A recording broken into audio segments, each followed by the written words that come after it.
The option is really good. What's crazy about it, though, is the expectations heading into this season was that, you know what, this could be the rare season over the last decade or so that the Dodgers don't win the NL West, that they don't just run away with the entire division, that they may have to work a little bit harder in order to win.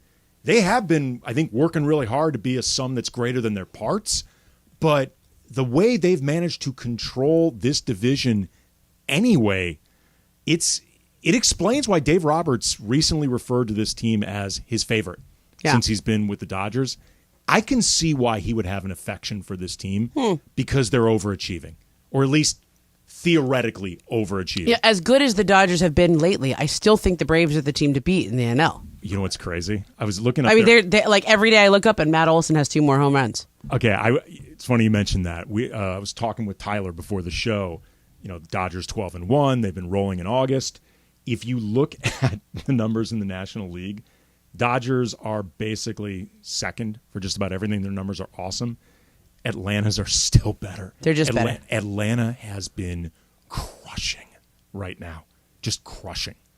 It's amazing what they're doing right now, where the Dodgers have been on this type of run, and Atlanta still looks better. Yeah, they have more proven guys. They have, I think Freddie should get a stronger look for MVP than he will. I think Acuna is just going to win it.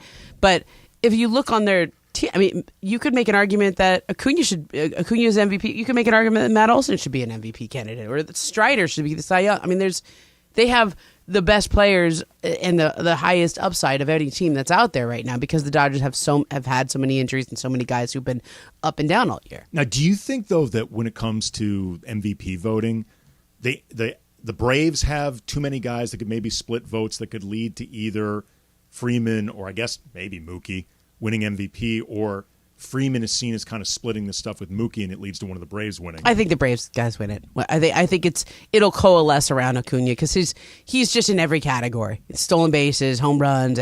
He's just everywhere. And it's I think Freddie should, now if the Dodgers end up continuing on this run and Freddie passes him in certain categories, or the Dodgers finish with the best record, then I think he'll have a shot. All right, it's time for 710 to get some fall interns. And if you are a current college student... This is actually a good job. It's really good. You get to go to all the Rams games and events and everything. I have a really good friend whose daughter wanted the summer internship. And unfortunately, my friend didn't ask me about this until it was basically filled. He waited too long. She was really bummed. This is a great internship. It is paid, and you can earn college credit this fall at 710 ESPN. So go to goodkarmabrands.com/careers. Coming up, Pau Gasol enters the Hall of Fame and also remains an ambassador to Kobe's memory and Kobe's legacy. We'll talk about that, the other inductees. Coming up next, Mason Ireland, AK and Momo in for the guys.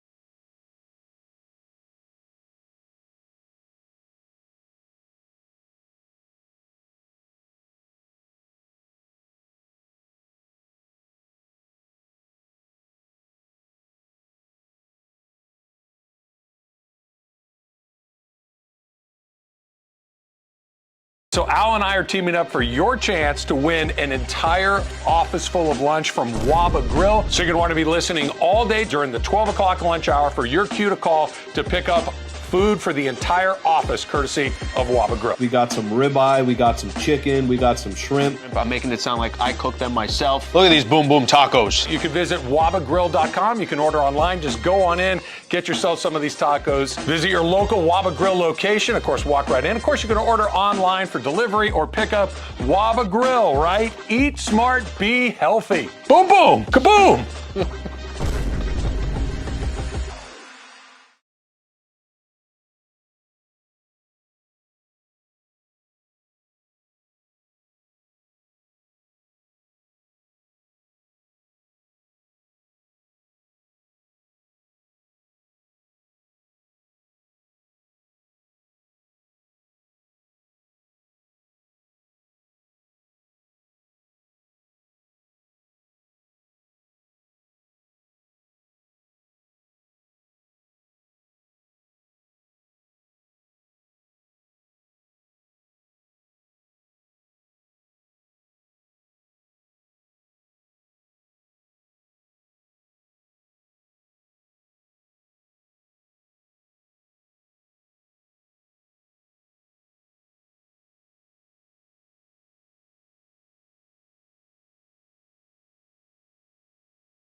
Andy Kamenetsky, Ramona Shelburne in for the guys. And who is this? I don't know who this is. No Black idea. Keys. The Black Keys? These are the Black Keys. Really?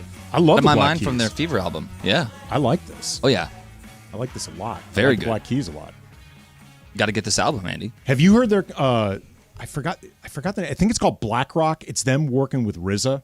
Oh, no. It's from about I've not 10. heard It's that. about 10 or so years ago. It's really, really good. It's a BLAK Rock, and it's the Black Keys, RZA. I think maybe another guy from the Wu-Tang Clan. It's really, really good. Sounds great. Yeah, I'm it's going to have to awesome. look into that. So check that out. Momo's giving This this falls. blank stare. I'm like, you could be speaking Greek to me. This is like Like what? This is like Marge. I Simpson. recognized one reference there. Wu-Tang Clan. I know who that is. You don't know who the Black Keys are, Momo? Yeah, you do. Not really. No. Oh, all right. This is Never like heard a- that song. No, don't really know the band. All right.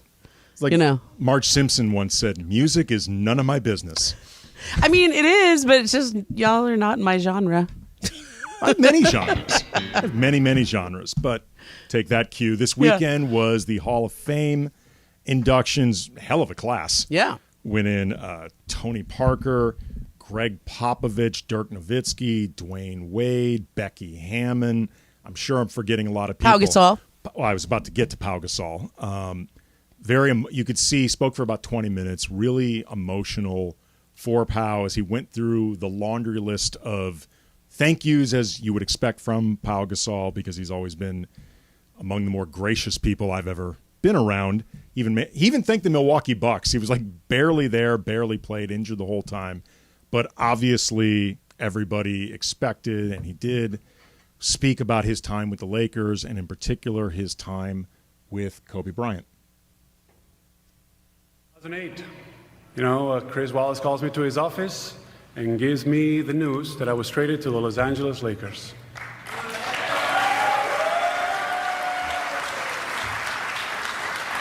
That obviously changed my life and my career. I know some people in the league were upset about the trade, but it happened, right? And that's where I got to know the person who elevated my game like no other, who taught me what it took to win at the highest level, who showed me how hard you had to work and the mentality you needed to have in order to be the best, the commitment you had to make, what it meant and what it took to be a leader. Kobe.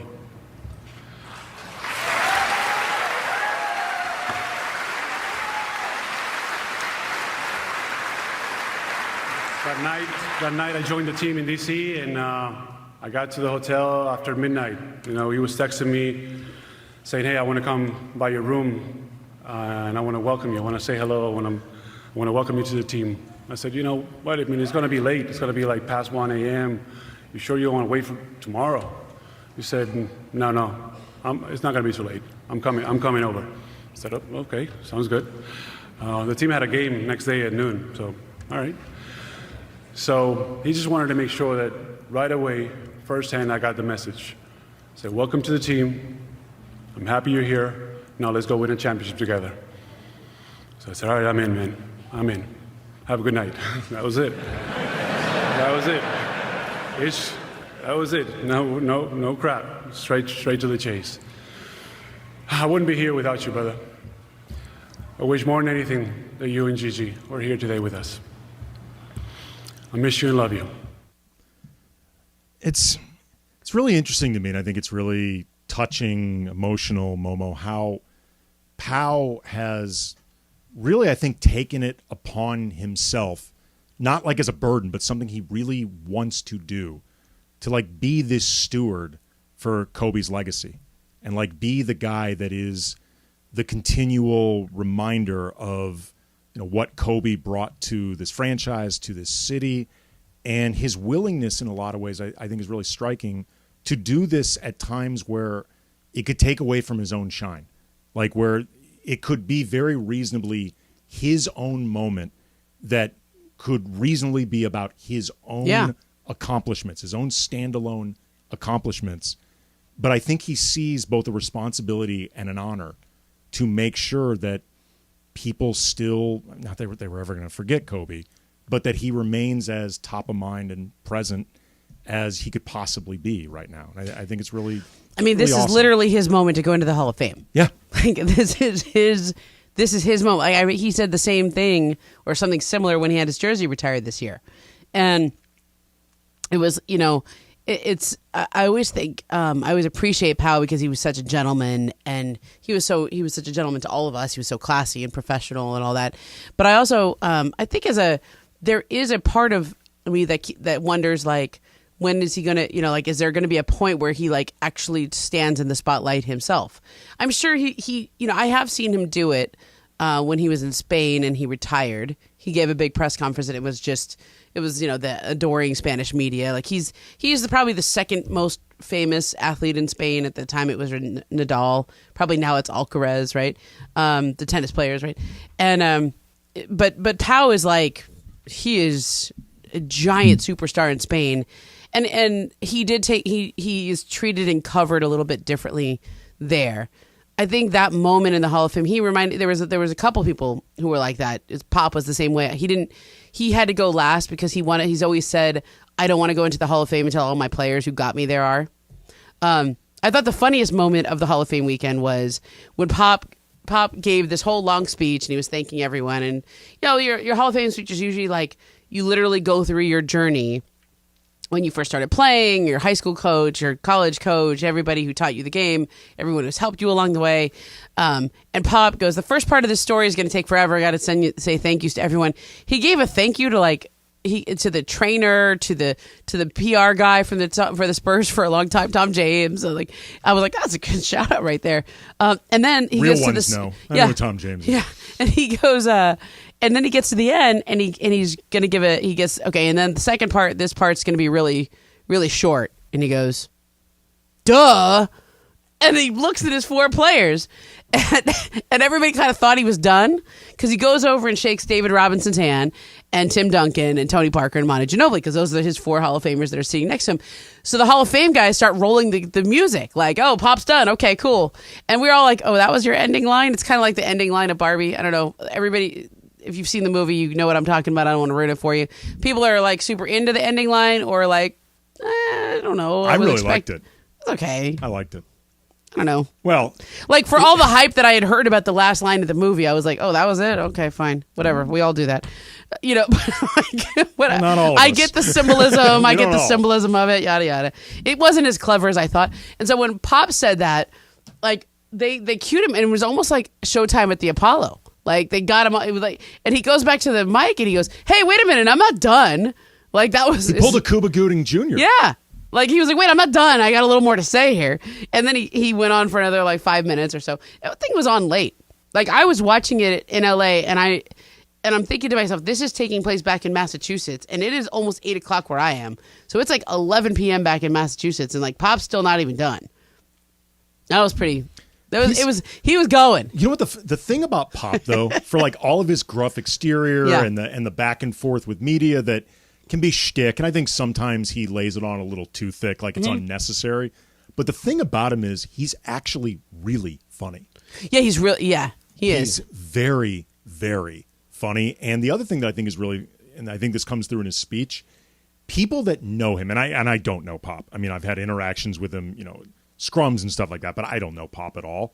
But people that know him say he is low-key one of the biggest softies in the league. Total softie. A total emotional softie, like very, very sentimental, like really gets emotionally caught up in stuff more easily than you would expect. Yeah, he does. And you could see him like kind of get emotional a couple times during that speech, especially even when he talked about Becky Hammon. Like that was one of the ones he quivered on. But I really thought with that whole induction ceremony, first of all, it made me feel super old because I was like, these are all the guys that I came up covering. I know. Like, okay. But it was kind of fun because there were some real rivalries there, like Dwayne Wade and Dirk. Real rivalry there. Oh, remember the coughing? Yeah. Remember the cough when they were making fun of in 2011 in the finals? Yeah. Dirk, I think, missed a game, or said he was sick. Yeah. I guess playing a game that he didn't play well, and then LeBron and Wade started doing like a fake cough. Fake cough. Oh yeah. I mean, there was some real bad blood there, and these guys were like, they kind of, when you go into the Hall of Fame class together with people, you hang out a lot in the week or two leading up to it, and so like even you know, like even Tony Parker, like he was like, yeah, I didn't really like some of you guys very much, or like Mark Cuban's sitting there, and he definitely did not like the Heat guys. Oh. Like the feud between the Heat and the Mavericks, like owners, front offices, etc. That was as much, if not more, maybe than even look, Tony Parker, Dwayne and Tony Parker and Oh, Dirk yeah. had battles. You know, they would. Yeah. I'm sure they knocked each other out of the playoffs at some point. Certainly, Powell knocked Spurs guys out of the playoffs. You know, look at. I don't remember if it was last year or 2 years ago when Kobe got inducted that class, but Tim Duncan and Kevin Garnett got inducted together. Those two despised each other when they were like really acrimonious. I mean, there's like a part of me that loves it when feuds continue long beyond when they need to continue. Like, okay, to this day, when Joel Embiid talks about Ben Simmons, he will not name him. He will say, the other guy. Or he'll say 2-5. Like, to this day, he doesn't slip up ever. Like, he doesn't even say Ben. Like, it'll be the other guy. Or 20, and I admire the commitment to the feud. Just the pettiness. Because so much of like what we do on the radio, like, you know, so much of it is a bit, or like, I mean, there's some genuine stuff behind it too. But most of the time when there's a feud, it's a fake feud. No, it's a for the airwaves or whatever. And these Hall of Fame feuds, like, they all kind of made nice, but I'm like, I almost wanted them to not make nice. Well, I wanted like Michael Jordan up there being like, you know, like, how funny would it have been if Dirk got up there and started coughing at Dwayne Wade? Like, how good would that have been to take that moment and be like, you know, I didn't really like you guys. You know? Sorry. Right? Sorry, Dwayne. I had to clear my throat. Yeah. I'm not feeling great. Yeah. I'm a little under the weather. I'll try to do my best to get through this speech. You know, I kind of admire that. Like, there's not even just a commitment. Like, it means it was real. Well, like some of those guys, like the KG, Pierce, Ray Allen. KG sticks like they all don't talk to Ray Allen. They still don't. They still don't. And people have tried to make it work and nice, and it's not cool. Still. You know what? Occasionally there will be those people that it's just you have no business getting along with them, and it's okay. Like, it's actually okay. You know, you want to make sure it doesn't ever spill into either physical violence or something where you're really talking out of pocket, like about their family, their parents, things like that. But you know what? It's okay not to like everybody. Yeah. Like, it's okay to actually have people that you simply don't get along with. And you know what? That's the way it's going to be. Like, it would, you know, I'm sure there are people, you know, Celtics fans who would love to see everybody bury the hatchet. They all get up there for some big reunion or team photo or whatever. But I'm with you. I kind of admire the idea. Look, I don't like Ray Allen. Yeah. I don't need to pretend to like Ray. I respect what he did. Yeah. Helped me win a championship. I'm grateful. I don't like him. Yeah. I don't know. I think it takes a lot. Like, I'm one of those people who's pretty forgiving, and especially in my business, like, I don't hold grudges. I know that sometimes it just doesn't work for people. But there's people like, if you really screw me over a couple of times on, like, whether it's this, you know, we've been reporting on a story and then all of a sudden at the last minute you like sell it to TMZ and you don't tell me. Okay. I'm kind of pissed, you know? But like, I never have ever felt like anyone's ever obligated. Like, that's not how this works. It takes real effort to actively dislike somebody. Yeah, and it actively does. keep that Yeah. up. Like, you have to want it. Like, at some point, I think most of the time people just bury the hatchet because it's easier. It's much easier. It's so much easier to just move forward and just have some superficial fake we're fine. Yeah. It takes real efforting to say, I am going to keep this going 15, 20 years after the fact. Yeah. Why? Because I want to. Yeah, so where was the cough, right? Where? Come on, Dirk. Come on, Dirk. Get back at him. I mean, look, I thought it was a great induction ceremony. I watched almost all the speeches, even the Division III guy from Grinnell, because I was super into. I was like, this guy's awesome. They score 120 points all the time. But Powell's speech to me was quintessential Powell, classy, eloquent, smart. He even he had some funny jokes in there. Like, he got to Memphis and he's like, "Oh, we play in a pyramid. Is that what people do here?" Like in the NBA. I mean, that's like he was really fun. I also felt like I respected so much that he took his moment which is really could have just been just his moment, and really invited Vanessa, invited the girl, and made sure that Kobe was included as part of it. My favorite part of the Kobe Powell thing is that I don't know how many people I've told this story before. I don't know how many. So I don't know if you and Pepe Not should make the same story. I know Momo. It's the same story, but it is such a good story that this whole Lakers trade for Powell seemed to come out of nowhere. But I had interviewed Powell. It was 2020, and he was telling me the story. We were kind of doing something for it was 2020, the end of 2020, so we're getting ready for 21. And he told me the story of how he and Kobe actually started talking about playing together the summer before the trade happened. So Kobe had asked for a trade. He wanted to go to Chicago. He was unhappy. And Powell was unhappy in Memphis. And I don't know if it ever got public that he was that unhappy, but he was to the same kind of place. He was pretty well known. And he was, but not like Kobe's tour. No. Okay. Like he didn't go on the radio and do what Nobody Kobe did what okay? Kobe did. And he, and so Powell runs into, Kobe's on vacation with his family in Barcelona. And he just runs into Powell at the hotel gym. Right. And like they just start talking and, how are you? They just kind of knew each other from the NBA basketball, international play, whatever it was. And that's where they start the germination of this idea of playing together. And, Kobe calls his people, Powell calls his people, and sort of the rest is history as NBA history goes. But it's kind of amazing that it's just like a chance encounter in a hotel gym in Barcelona. Yeah, if there was a Hall of Fame for incredible people, Powell would be a first ballot guy there too. So this was awesome to see. Coming up next, Wheel of Questions. We're going to spin the wheel, see what we come up with. Is it left over from Ireland? I have no idea. I have not seen the wheel. I was out of the country last week. I don't know where it is. But Andy Kamenetsky, Momo, in for the guys, 710 ESPN. You never have to miss.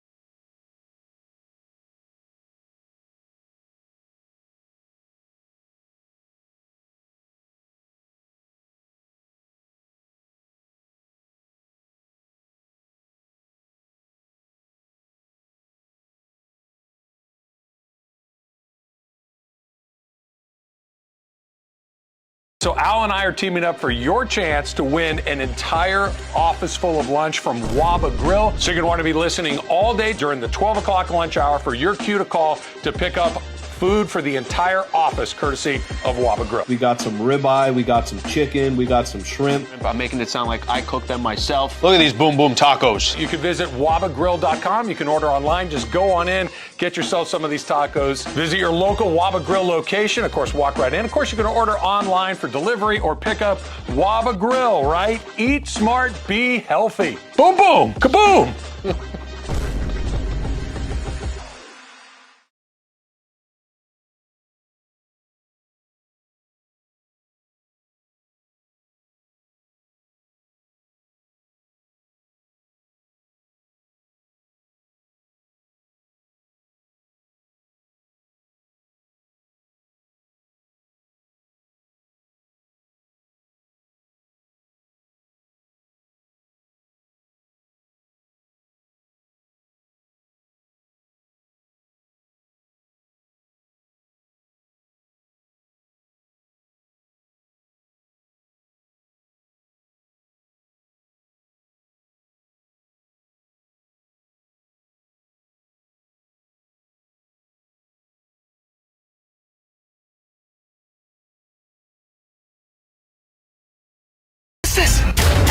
It's time for Wheel of Questions.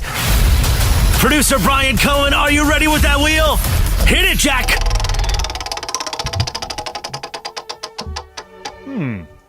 Interesting. Very interesting, Momo.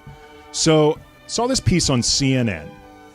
In 2021, there was a public defender, Danielle Ponder, who a week before turning 40, she made a big decision to walk away from this successful career as a lawyer to try to pursue a full-time career as a singer.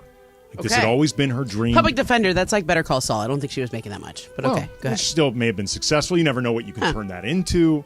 That sort of thing. Like, obviously, you're a lawyer. There's a lot you can do from being a lawyer. But like, I know Saul. He was like working for $100 a case or whatever they paid him. You clearly didn't watch the rest of the show. The guy was making quite a bit of money. Oh no, much later. Much he started off as the public defender. Sure. But Anyway, go ahead. You could spin that into Okay. laundering money if that's what Danielle Ponder wanted to do. Yeah, anyway, go ahead, ask your question. So 2 years later, within 2 years, Momo, after you derail this woman's dream, she has an album, got rave reviews. She's toured all over the world and just recently played in Chicago at Lollapalooza. Wow. 2 years she's made this happen. Wow. If you could quit your current job for some dream job and it's going to happen, what would it be? Ooh. It's a good question. That's a classic Ireland stall right there. Well, you ask a question, I have to think about it. It's not like I have a ready answer. No, but that's what Ireland always day. does when he doesn't know what to say. It's a good question. There's a part of me that feels like I could just run everything here. Like I could just go be this media executive, or I could run Netflix, or I could run, like I would be like a studio exec. I'm telling you right now, there are a bunch of people striking in front of different studios who would all be willing to give you your shot, Momo. Yeah, I think I'd be a good boss because I know how to like girl boss. Yeah, I'd be a good girl boss. We'd have I'd be a good boss, and I would also I think I know good content now because I've gone from the kind bottom. Of a big deal, Momo. No. Like I consume a lot of content, but B, like I go and I've worked at every single level of this company. Yeah. Right. And I've worked at different levels of a newspaper company, so I feel like I understand the media in a way that somebody who just goes on an executive track straight out of college is never going to understand. If you manage to get this. Yeah. You make a pact right now. You hire me. Yeah, okay. For something. I got you. Hire me for something decent. Oh, I'd hire you to run like the podcast division. Ooh. Yeah. I would not mind that. Yeah, I think I should. Is this bad? I think I should be in charge. No. I would. Love the nothing wrong with saying that. There's nothing wrong with saying that. Yeah. I have no problem with you being in charge. Yeah. I like the idea of Boss Momo. Yeah, I mean, it sounds like it's going to be a lot more Zoom calls than I want. There's going to be a lot of Zoom calls. A lot of Zoom calls, a lot of meetings, a lot of schmoozing. But I already do a lot of schmoozing. That's true. It might require me to get dressed every day. It actually, I think you running a company like Netflix, ESPN, whatever. Yeah. I think you actually, given the way your current lifestyle is, you could have fewer phones. Yeah, well, I have two. I think I still have two. You think you'd still have two? Yeah. I thought you had three. There's a few at home that don't work anymore, but I use those as like phones for like Daniel. Saul had his burners. Yeah, some burners. I got some burners. Okay. Yeah. I was thinking about this, and normally my answer for this would be movie or TV writer. It's what I originally set out to do before I had this very unexpected detour into sports writing, sports media as a whole. Good choice, bad choice. What do you think? If you could go back and do it again? If I could go back and do it again, I would have stayed on the path I was on. Oh, okay. You know what's funny? I was just a reality check. Yeah. I was actually just reading. Well, it's something that I truly love to do. Like I was looking for way back in the day. They used to have this thing called spec scripts, where you would write like a sample script of a different TV show to show to an agent or show to somebody with a network. Try to, if not get a job on that show, have them see your ability to write like a show and have them put you on a different one. And my daughter has recently gotten into the show King of the Hill. Okay. She loves it. Absolutely loves it. It's a great show. It's fun watching it with her. I love that people are just rediscovering shows from 20 years ago. Yeah, she loves it. But Brian and I wrote, this is probably like 2008, maybe, something like that, 2006. We wrote a spec King of the Hill. So it was probably earlier than that. It was probably like 2000 when I'm thinking about King of the Hill. And I was trying to see if I could find it anywhere. And I couldn't, but I found a couple other different old scripts that I wrote. And I'm like, this is actually pretty good. Like, there are times where I really wish I'd stayed on that path. But having just gotten back from Mexico, where I did a ton of snorkeling, and I love to snorkel. Like, I absolutely love doing that. I did not see that coming. I love it. Curveball. Interesting pivot. Okay. Every time I do one of these excursions, I watch the guys leading our tours, and I'm like, man, this looks like an awesome job. Like, I would love to run some type of snorkeling excursion tour where I would sometimes guide, I would run the thing. Like, I swam with manatees on this trip. I swam with sea turtles, all sorts of different fish, saw stingray. I love it. I'll scuba if I get the opportunity. Like, I at one point in high school wanted to go into marine biology. Like I actually applied to and got into the University of Miami, and I applied there specifically because their marine biology program is considered the best. I decided before going to SC majoring in theater, I decided that I wasn't smart enough for marine biology. Didn't help that I had a D in AP Bio my senior year. But I've always been fascinated by sea life and aquatic life. Like I feel like he needs to go get a boat. He needs to get a boat, and you need to be his boss. That's what I'm gathering. I don't know from if this I'm hiring him situation. if he's getting a boat and spending all his time at the ocean. What about you guys? Yeah, I need someone real to run my podcast division. Yeah, can't do speaking that of from a speaking boat. of Momo, don't forget about me when you make it big, okay? I got you. So for me, I'm kind of in line with what my dream job is. I just wish that it was more baseball focused. Because I'm super passionate about baseball, and I've always had the dream of being a color You brought commentator. 2 bats to the softball game. Okay, I brought 1 bat. The other bat was a wiffle ball bat that was requested of me, but I'll take credit for both. That's fine. But what I would really like to do is be a color commentator for a baseball team and just be able to sit in the media box every day, have that home plate view of the entire stadium, be able to call the plays as they happen, talk about players, kind of the Vin Scully route of learning their background and telling their stories while they're playing. I just think that would be an incredible job. That's kind of where my dream job is. What about you, Bri? Well, besides the pitching for the Dodgers Game 7. Oh yeah, that ship has probably sailed, huh? Right, that ship has sailed. If I was to take a different route, I've always kind of thought about being like a top of the line chef, like Gordon That's another Ramsay one that's close style, for me. though, somewhere where it's like It's kind of a grind, though. Like, it is a the thing is, like, grind. you're not just cooking for yourself and having a nice No, meal. it's to please other people, pretty much. Yeah, and you're doing it all day long, making the same things over and over. Well, that's why if I was like a Gordon Ramsay style, it's more like just He's still making the same things. Yeah, You a but presentation guy, He's Brad? not making like a whole dinner. He's running stuff or specialty. Yeah, it's his menu. Oh yeah, I'd have that looking like a nice fine piece of art. Whenever I cook love at home, to cook. yeah, So whenever do I cook I, at so home, do it's I. always like the perfect presentation. Even if it's just for myself, it's as if I'm going to be giving the plate to somebody else. Okay. Oh, it looks better, it tastes better. Yeah, I empathize with that, Brian. What do you guys like to make? I'll make chicken fried rice with eggs, and it'll just be like, it'll be super condensed, like it just came out of a bowl with a little bit of cilantro on Use top. a wok? Yeah, it'll look nice. I don't have a wok. Oh, you got to get yourself. I make it Oh, work. those are nice. I make it work. So, I've got a great carbon steel wok. I made Mongolian chicken a couple weeks ago. Made kung pao chicken. So good. Delicious. Like from scratch. I make stuff in. I have a pizza oven at home. It's an indoor stone. It's got like a pizza stone, like 10 to 12 inches. And it operates like an outdoor pizza oven, except it's not as hot. You obviously don't need a fire. You're indoors. Makes like wood-fired pizzas in 8 minutes. Momo, you weren't here for Awesome. this, but Andy came in earlier with an entire fruit granola bowl. Okay. And he built it in front of me with yogurt and everything. It was incredible. Oh, Except I spilled like half of the yogurt on my pants. He's still got half of it on his right leg. Yeah. You know what? Right I had like and a, left leg. Oh, nice. Impressive. So, Andy and I have kids, right? Yeah. There's always like unidentified stains that happen on your clothes when you're around like little kids, especially. What do? Do you change? Do you try to clean it yourself up? Do you not go out in public when you got like something on you from the kid? I try to change if I can.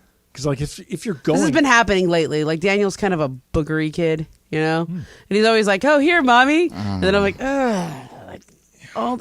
So I wipe it up, but I feel like the show, or like the other day, Jacob was eating tomatoes because I have tomatoes. I'm like farmer Nice. Momo. Yeah, I've heard about So it. I grow tomatoes, and all of them are in season, and he just loves them. So he's eating the tomatoes, and then he just gets tomato seeds all over my shirt after I pick them up, and blah blah blah blah.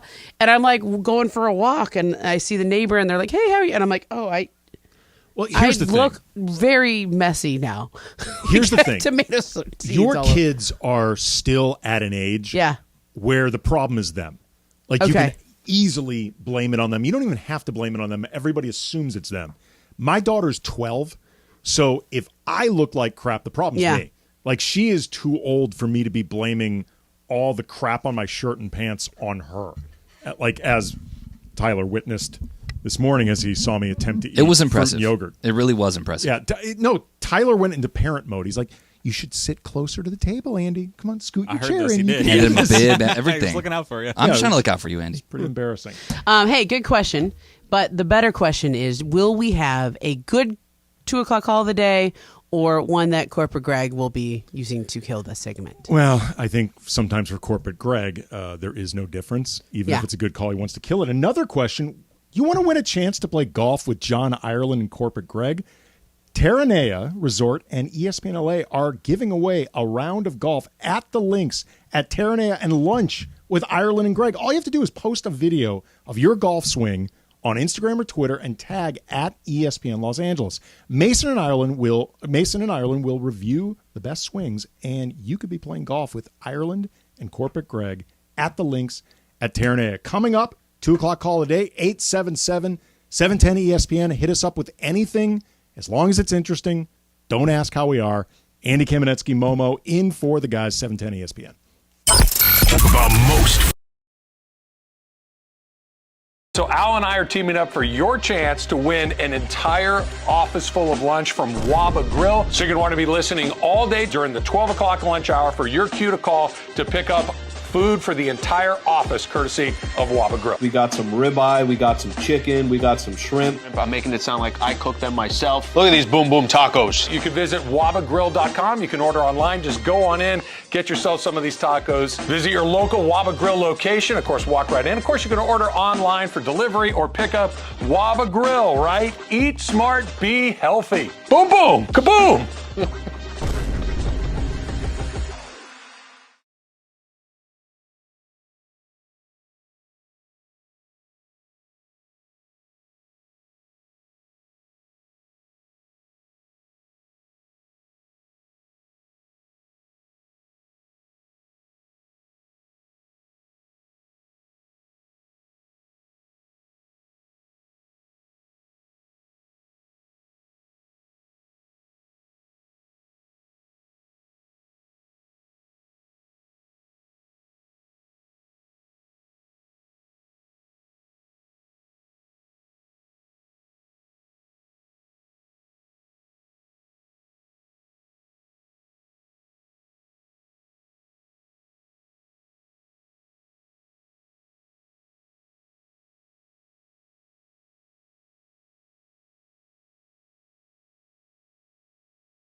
Yeah, Be nice to Pepe, Chris. First of all, I've been great to Pepe for like a week. We spent a lot of time together, and now this is why. That's Tio Pepe, so you can't. Tio Pepe now has to declare his independence. Yesterday, I went to the Pacific Amphitheater in Costa Mesa for a concert. So we're. Oh, wait, Pepe, enough with your nonsense. You're trying to divert me from the point. That's Tio Pepe. He wants you to defect from Mason and Ireland Island. At 4:54 p.m., I want you to declare your independence from Mason and Ireland. Now, you can still go on their show, but no longer will you be referred to as part of their show because you have now been part of every event. You want to come to another Sedano and Cap event tomorrow and press the flesh with us. So at this point, my friend, it is time for you to declare your independence. Catch Sedano and Cap today at 4 p.m. after Mason and Ireland on 710 ESPN. You've got to try Waba Grill's new Boom Boom Tacos, filled with your choice of fresh grilled chicken, ribeye steak, or jumbo.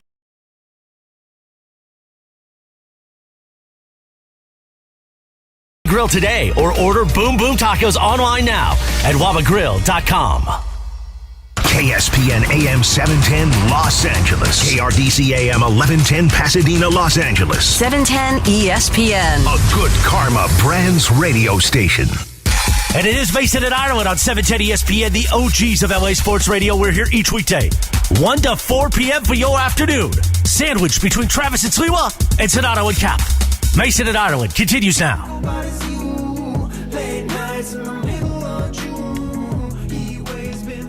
There you go. That's a good song. Now we're more in my genre. Okay, I got Glass Animals. Yes. I downloaded that after you played it on this show, and Mason talked about the glass animals. And I was like, I like that. That's like the song of the summer. Hi, by the way.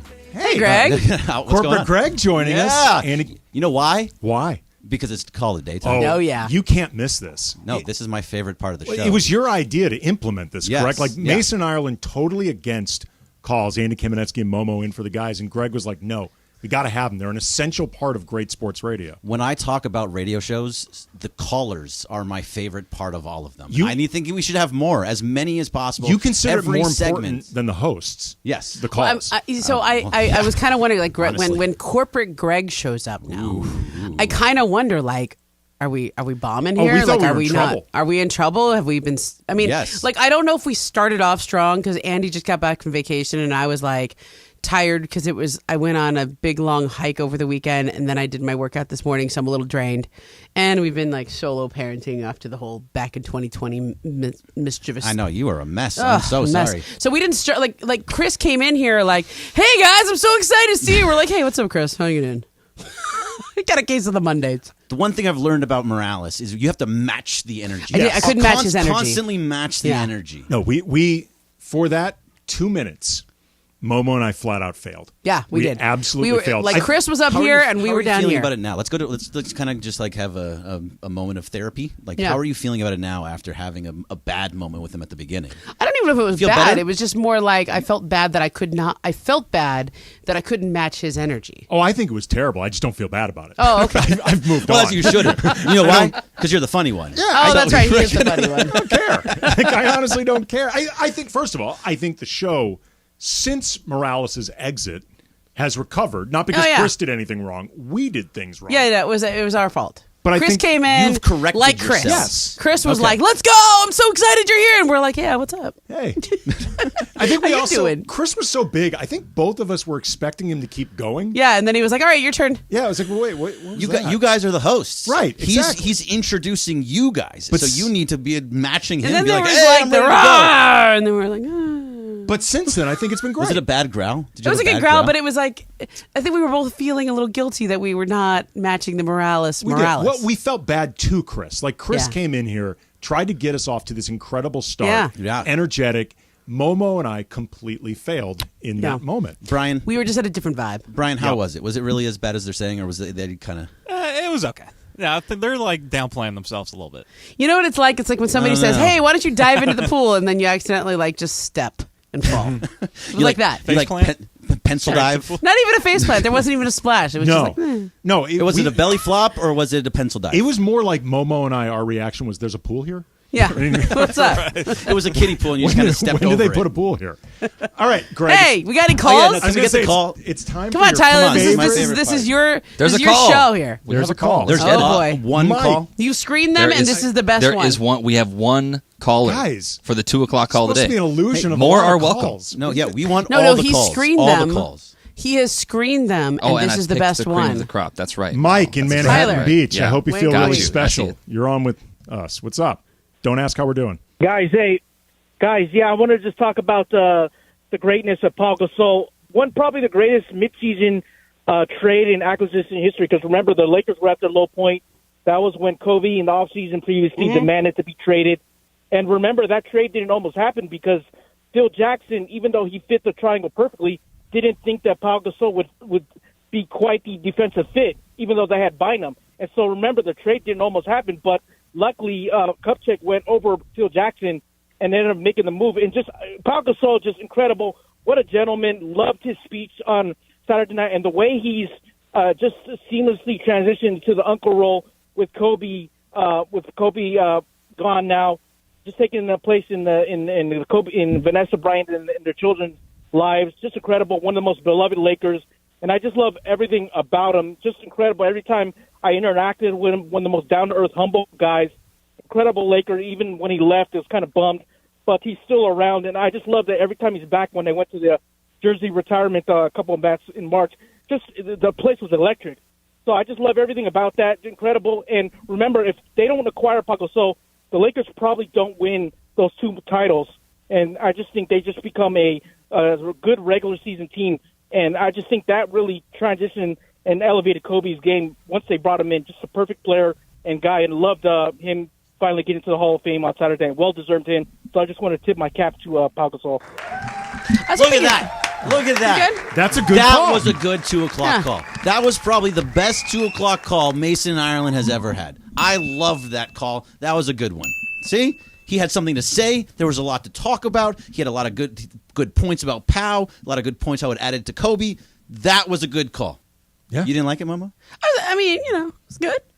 See, I'm the negative one usually. I know. I thought it was good. It went on a little while. Oh. And I should not be saying anything about people who go on a little while. Right. Okay. Coming from you must have really rambled, Mike. And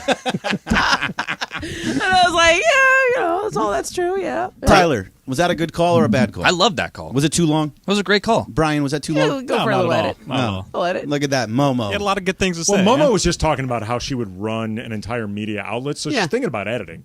She's thinking about all these different things, length of speech, how you would edit the whole She's audio giving it the product. executive approach. She really is. She's thinking about this, are we losing any of the P1s during this moment? She's thinking about all that. Really quick. Let's try to squeeze in. Oh, here we go. There's another one. Aaron in Santa Barbara. What's up? Don't ask how we're doing. Hey, just real quick, I know I'm going to get a lot of blowback from this, but I keep hearing different people on the radio saying that Ohtani is the greatest player ever. Well, there's no telling. He's got a tremendous talent, very versatile player. He's doing things no one's ever He done is before. pretty versatile now that you think about it. But he doesn't play in the field. 4 days, 5 days a week, he sits in the dugout, or it could be in the clubhouse. There's no wear. I think he and tear could in his play in the legs, field. so he's fresh. No, he can. Junior Griffey had to play in the field. Willie Mays had to play in the field. The wear and tear over a long season. So your issue there's- with there's a Shohei parallel Ohtani between the two. is, sure, he's the best hitter in the American League and maybe the best pitcher, but until he starts fielding, call me later. When he's You know playing what? right field. Yeah. Which he can play right What's field. gotten into me today? But Ooh, I you're kind gonna of agree. Wow. Hey, now. Look. Wow, Here's that's the a thing. hot take. Look, here's the thing. I think he's an amazing player. I think he is probably one of the best players ever. However, he's done it in the major leagues for 3 seasons now? No, it's like 6. 6? He's been here for 6 years? Yeah. About 6 years. Yeah, He's about at the 6 end years. of his contract. Time with the flies Yankees. when okay. you miss the playoffs. You just said he's down. You're right. He's never playing in October, so you don't notice. I mean, you're right. Okay, never mind. I'm wrong. I thought he just got here. Well, okay, so I mean, 6 years is kind of just It's enough getting of here. us. Yeah. But it's still a small sample size. So to say the best ever, Yeah. he has the ability to become There you the go. best ever. Yeah, my point was more about longevity. Like you have to be like Yasiel Puig through his first 2 years. You would have said he was going to be a Hall of Famer. Yeah. Remember, And then- Mason said he was better than Trout. Yeah, we were going to take him over Trout. I think I agreed. Yeah, look, Shows what we know. while I'm not going to lie, I think I was Aaron- like, oh, he's so exciting, and he's got the star factor. Look, I'm going to say Aaron's call me when he starts fielding take on Ohtani. That's ridiculous. Yeah, that was the wrong way to make that argument. But it was it's a decent take. I don't disagree. His point of Ohtani hasn't been doing it long enough, hasn't been winning. No, that enough, wasn't his whatever. point. That was my point. Well, but I've heard. I think that's part of. You know what's happening? You're sitting where Ireland sits, and you're doing the Ireland. You're doing the Ireland? Yeah, the misattribution. Or I think he's the greatest player ever. Momo thinks he's not. 877-710 ESPN. It's the chair, Andy. I do think there is something to be said for the idea of, is Ohtani being anointed as the greatest ever too quickly? Maybe. Sure. I mean, I don't really care. I think what he's doing is pretty damn spectacular. I think for the fact that he's playing both ways. So when he says he's not playing the field, he is playing the field. Right. He's pitching. Right. Every You can win a 5 Gold days. Glove as a pitcher. Right. Oh, absolutely. So he does too, and also he's one of those guys. He's like Mookie Betts, right, where you can play him at any position on the field, but you just don't because he pitches also. Somebody so you don't tweet want us to play this. him in the field. Has he You don't wanna played get hurt. other positions? Like, has he played first or short or I think outfield or something? I think played a he's few played outfield. Yeah. Yeah, I'm pretty sure he has. Until he wins a Gold Glove at shortstop, Ohtani's just hype, according to Aaron in Santa Barbara. Very strange take. All right, coming up next, James Harden has ratcheted up this feud with Daryl Morey in Taylor Philadelphia. Swift is getting the material ready. She's writing this breakup song. And Momo has been neck deep in this, doing some reporting. I'm sure we're going to read soon. We're going to get a little sneak preview of what's coming up, some of Momo's knowledge. Talk about that. Coming up next, Andy Kamenetsky, Ramona Shelburne, maybe Bergman, in for the guys, 710 ESPN. Ocean. So Al and I are teaming up for your chance to win an entire office full of lunch from Waba Grill. So you're going to want to be listening all day during the 12 o'clock lunch hour for your cue to call to pick up food for the entire office, courtesy of Waba Grill. We got some ribeye, we got some chicken, we got some shrimp. I'm making it sound like I cooked them myself. Look at these boom boom tacos. You can visit wabagrill.com. You can order online. Just go on in, get yourself some of these tacos. Visit your local Waba Grill location. Of course, walk right in. Of course, you can order online for delivery or pickup. Waba Grill, right? Eat smart, be healthy. Boom, boom, kaboom.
Yo, the most downloaded sports radio show in Los Angeles. The podcast, that is. Mason and Ireland, the number one most downloaded sports podcast in Los Angeles. The number one most downloaded sports podcast in Los Angeles, and we thank all of our podcast listeners for that. If you ever miss a moment, get your fill anytime. Just search Mason and Ireland wherever you get your podcast.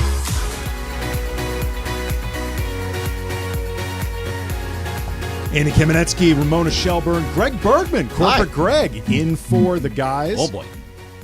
James Harden, Momo, stirring up some stuff over in China. Greg loves it. I love it so much, Momo. Chaos. I do. It's massive chaos. It is. I think it's the greatest thing ever. Whoa. Like that much, that far. I think it's on par with when John Gruden is going to blow up the NFL. It's lower, because the NFL is a much bigger deal. Yeah. But I think this is getting to an area where it could blow up a lot of things in the NBA. It's interesting. I mean, I know where you're going with this. You see, you know where I'm going with this, because now the players having the ability to just talk and say whatever they want about their GMs, their coaches. Well, that's not where I was going with it, because I don't think most players would go this route. The idea of blowing stuff up, what I thought you were referring to is, if James Harden just said, screw it, I'm going to reveal what was promised to me under the table. Like, that could, what is the verb? Well, that's basically what he's threatening. Right. I mean, he's saying he's a liar. So the next question is, what is he lying about? Right. And I'm sure for the time being, Harden is going to be coy about this, but that is the nuclear option that he is threatening in this moment. I believe we have the sound of this, where James Harden... I love it where he says it again, too. I know. He said, let me repeat myself. Yeah. He's at an event in China for Adidas, I believe. Also, by the way, heady play saying this stuff about Daryl Morey in China, where Daryl Morey is excellent point. despised because of that Hong Kong tweet. So he's doing this very much. Yeah. He's doing this for a friendly crowd that wanted to see him, and he's doing this for a friendly crowd because they don't like his adversary. But this is what James Harden had to say. Daryl Morey is a liar, and I will never be a part of an organization that he's a part of. Let me say that again. Daryl Morey is a liar, and I will never be a part of an organization that he's a part of. And it's a little echoey, so if you couldn't understand him, he was saying Daryl Morey is a liar, and I'll never be a part of an organization that he's a part of. Then repeat it again just to make sure if anybody didn't hear him the first time, you heard him clearly. Momo is neck deep reporting this story. What can you tell us? I've been on this all summer where it started with him picking up his player option in Huff right? It was like a huffy player option pickup, which is like, darn, I have to take this $35 million, right? Wasn't going to get anywhere else. Yeah. He also locked himself in. Look, we have been in this era where the owners set it up to where they don't get left by star players. They built in a lot of mechanisms to where a player who's a really good player has to sign long-term extensions. They are incentivized financially to sign long-term extensions. And so this is the natural outgrowth of that, which is because you are making it so financially incentivized to sign these longer-term deals. Like, same thing with Ben Simmons, same thing with Damian Lillard, et cetera. Like, those guys could not walk away from that much money, that when their situation turned, the assumption is a lot of times when people sign those extensions, they have sort of a understanding with the team that if I ever want out, or if we're not going in the same direction that you want to go in or that we all want to be in, that we'll work together to find a trade. And it's never in writing. It's never you can't put it in writing. If you put it in writing, then it's against the salary cap or it's against a collective bargaining agreement. But it's sort of left people no choice because of the way things have been set up. Because it was so damaging for Dan Gilbert and the Cavs to lose LeBron James for nothing, or for other teams like when the Lakers lost Dwight for nothing. Like when superstars leave in free agency, it is too damaging to franchises. So they have constructed a system in which, particularly if you're a team that doesn't have cap space, right? So there's a system in which players basically, I can't tell you how often I hear phrases like, "Get your money and worry about the rest later." Like, get your money, just make sure you get, and worry about anything else that comes up later. And even if you have an understanding with the team, et cetera, like there still has to be a way to move somebody, like a way to move where the team doesn't get nothing back. And most situations, like the Nets went through this with Kevin Durant. I thought he was fairly professional all year long. Like, he asked for a trade. They didn't acquiesce. He showed up to training camp. He played hard. He was really good. He kept his value up. And then the Nets got incredible value for him in midseason. Kyrie, to his credit, showed up and did the same thing. He did the same move that James Harden did last year. Picked up his player option, wasn't happy that they didn't give him a long-term deal. Kyrie Irving decides to pick up the player option, and he plays it out. And he plays pretty well to the point where he rebuilds his value enough that they can get a good return from the Dallas Mavericks, that there were multiple suitors for Kyrie Irving. That's the way James Harden needed to play this. Like, he either don't pick up the player option and just become a free agent and set the market yourself, or pick up your option, put your head down, and go play and ask for a trade quietly or loudly, whatever it is. But you got to reestablish your value, because the reason why they're not able to trade you is because you don't have the right value. Well, that's what I think is really interesting about this, because there is a chance, and James Harden is very much implying that there were promises made to him last season when he accepted took less. He took less, quote unquote, in order to bring in PJ Although, Tucker. let's revisit that and say yes, he took less than what he was eligible for, but I don't think the Sixers ever really wanted to offer him the full max. But in his mind, what he wants to project, whatever, he took less. This was presented as some very team-centric, selfless approach towards trying to win. He is implying promises were made under the table, inferred, and that Daryl Morey lied to him about what would happen. There is a chance that James Harden is telling a truthful, accurate depiction of events. But does it matter? It doesn't matter, because even if he isn't the biggest reason for this mess, James Harden has been a part of too many messes that it doesn't matter. He's the boy who cried wolf behind him, right? He is the boy who cried wolf at this point. And there are just too many instances of him being unhappy, pushing his way out, being unprofessional everywhere he goes. He's not the player that he used to be. He has a track record of bad playoff performances. He does not have the leverage at this point, even acknowledging there's a lot that could go sideways for Philly, for Daryl Morey, for their future with Joel Embiid. He still doesn't have the leverage, because if he acts unprofessionally one more time, Good luck with your next deal, whatever it is. I think that's the important part. Is like, what does this do for Joel Embiid? Because now Embiid and him are friends, right? And now he's going to start seeing what Harden's doing, and he's probably going to connect with Harden. I would assume, maybe not. Maybe he agrees or disagrees with him, but.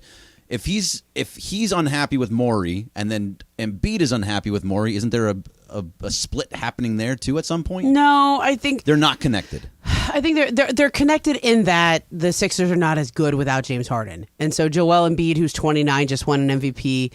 They flame out in the second round of the playoffs again. Like for his own legacy, would like to win and do better because. The guy that he has been competitive with in MVP races the last 2 years, or 3 years really, just won a title. Okay, so Nikola Jokic just sitting back in Serbia, racing his horses all day, enjoying himself, winning. Like he's having a great summer because he won, and you get to do that when you win. And so Joel Embiid can't say anything until his team wins, and this just makes it harder for his team to win. But I think that you can have separate relationships. I think that you can be annoyed at the situation that this is presenting itself again. But I'll say this for Joel. He is one of the smartest players I have ever met. He's right up there with Kobe in terms of basketball IQ, but just IQ in general. Powell's right up there as well. He sees the whole board. He thinks like a GM. Like those 2 years that he sat out of the league, like he went to GM school, Sam Hinkie. Okay. And I think he understands why this situation has unfolded the way it has and where the blame lies or doesn't lie. And so I don't think this hurts his relationship with the Sixers at all. I think it's just the situation of, the team's not as good if they don't have Harden or have something good for him. And so that naturally puts pressure on the situation. So who's going to win this at the end? Is this going to be a Harden or an Embiid victory? Or not Embiid, Harden or Morey victory at the end? Talk about that. Oh. Coming up now, I've got the producer in my ear telling me. Oh, okay. Break. Is that Bergman. Does he say it nice? I can't do that. I can't talk in your ear from here. Well, no, but I'm just saying. You know what, Tyler? You got to talk in Greg's ear so he hears what it's like. You can try. Well, this is the problem. He's talking in his boss's ear. It's hard to tell your boss. Do it. He just crossed the line. I heard Whoever Greg came in here, so he's crossed the line into the talent line.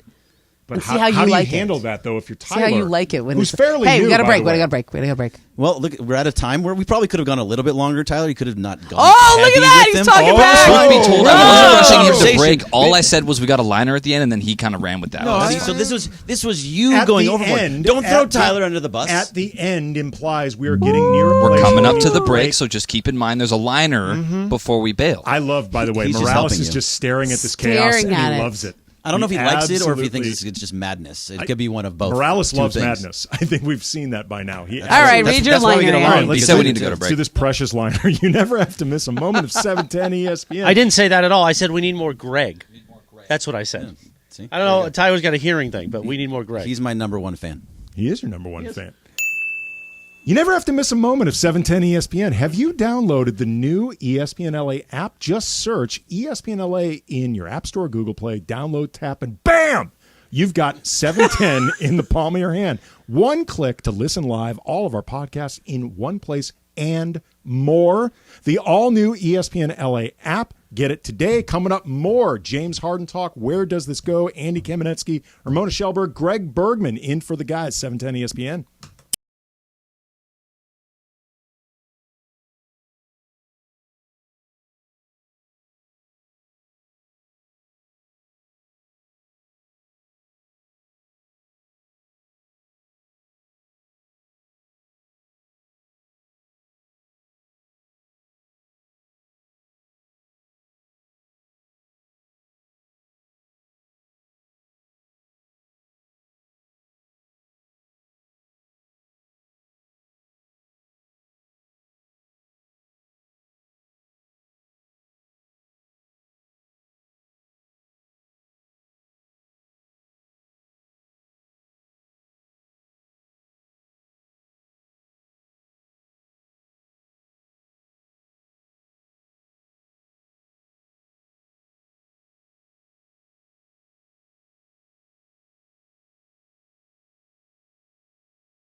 Okay, more Greg. Let's go.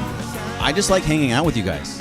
I don't think that's a problem. Is it a problem? So, no, I like you too. I don't know. I like Andy. I like Momo. I like Tyler. I like Brian. Getting along really well with Brian recently. We've only been working together. I like Brian, but our musical tastes have not aligned quite yet. We We have to get our Well, vibe. dial it in. We need to go a little. Throw in a few like female artists that like.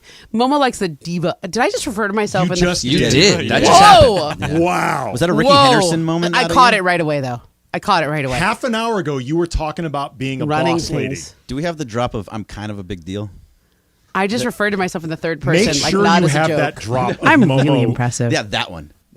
Make It's sure such a you good save one. that drop. Oh, Create a so drop of embarrassing. Momo. How did that happen? Is it though? No, I own it and just do it more often. Do it for this whole segment. Momo likes.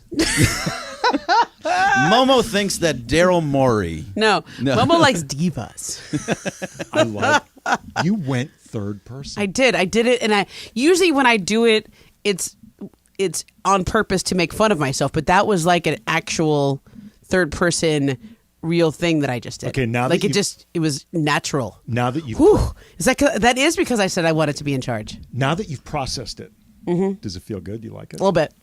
Yeah, a little bit. I kind of liked it a lot. Did you? It flowed right Yeah. off the tongue. It was easy. Like I didn't even catch it. If Like you didn't usually say when I something, say I would have Momo just thought it was doesn't normal. do 6 a.m.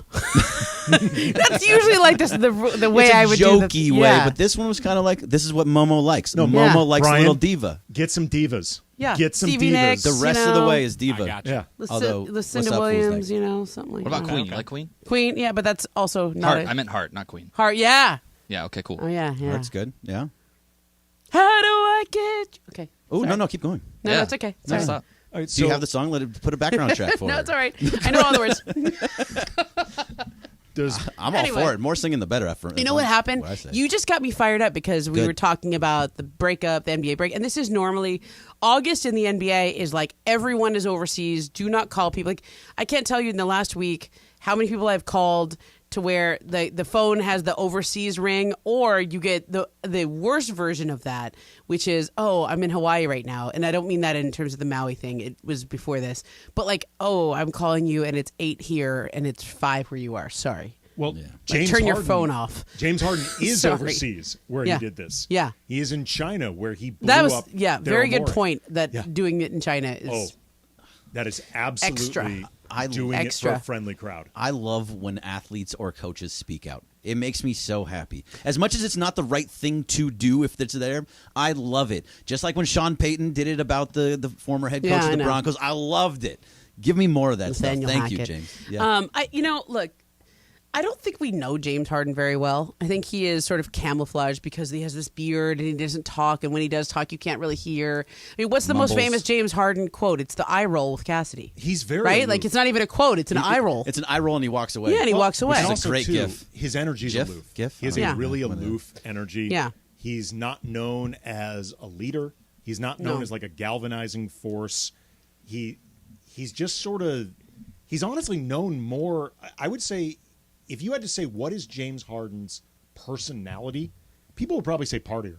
He's Yeah. known more for the partying than anything that is not basketball. Mm-hmm. Just partying. Well, Strip clubs, yeah, Lil strip clubs. Baby, stuff like that. Yeah, I mean he's known for going out, like and the beard and playoff failure. I mean it's Now he is a brilliant basketball player, and he's still really good. Like this idea that he's washed is off.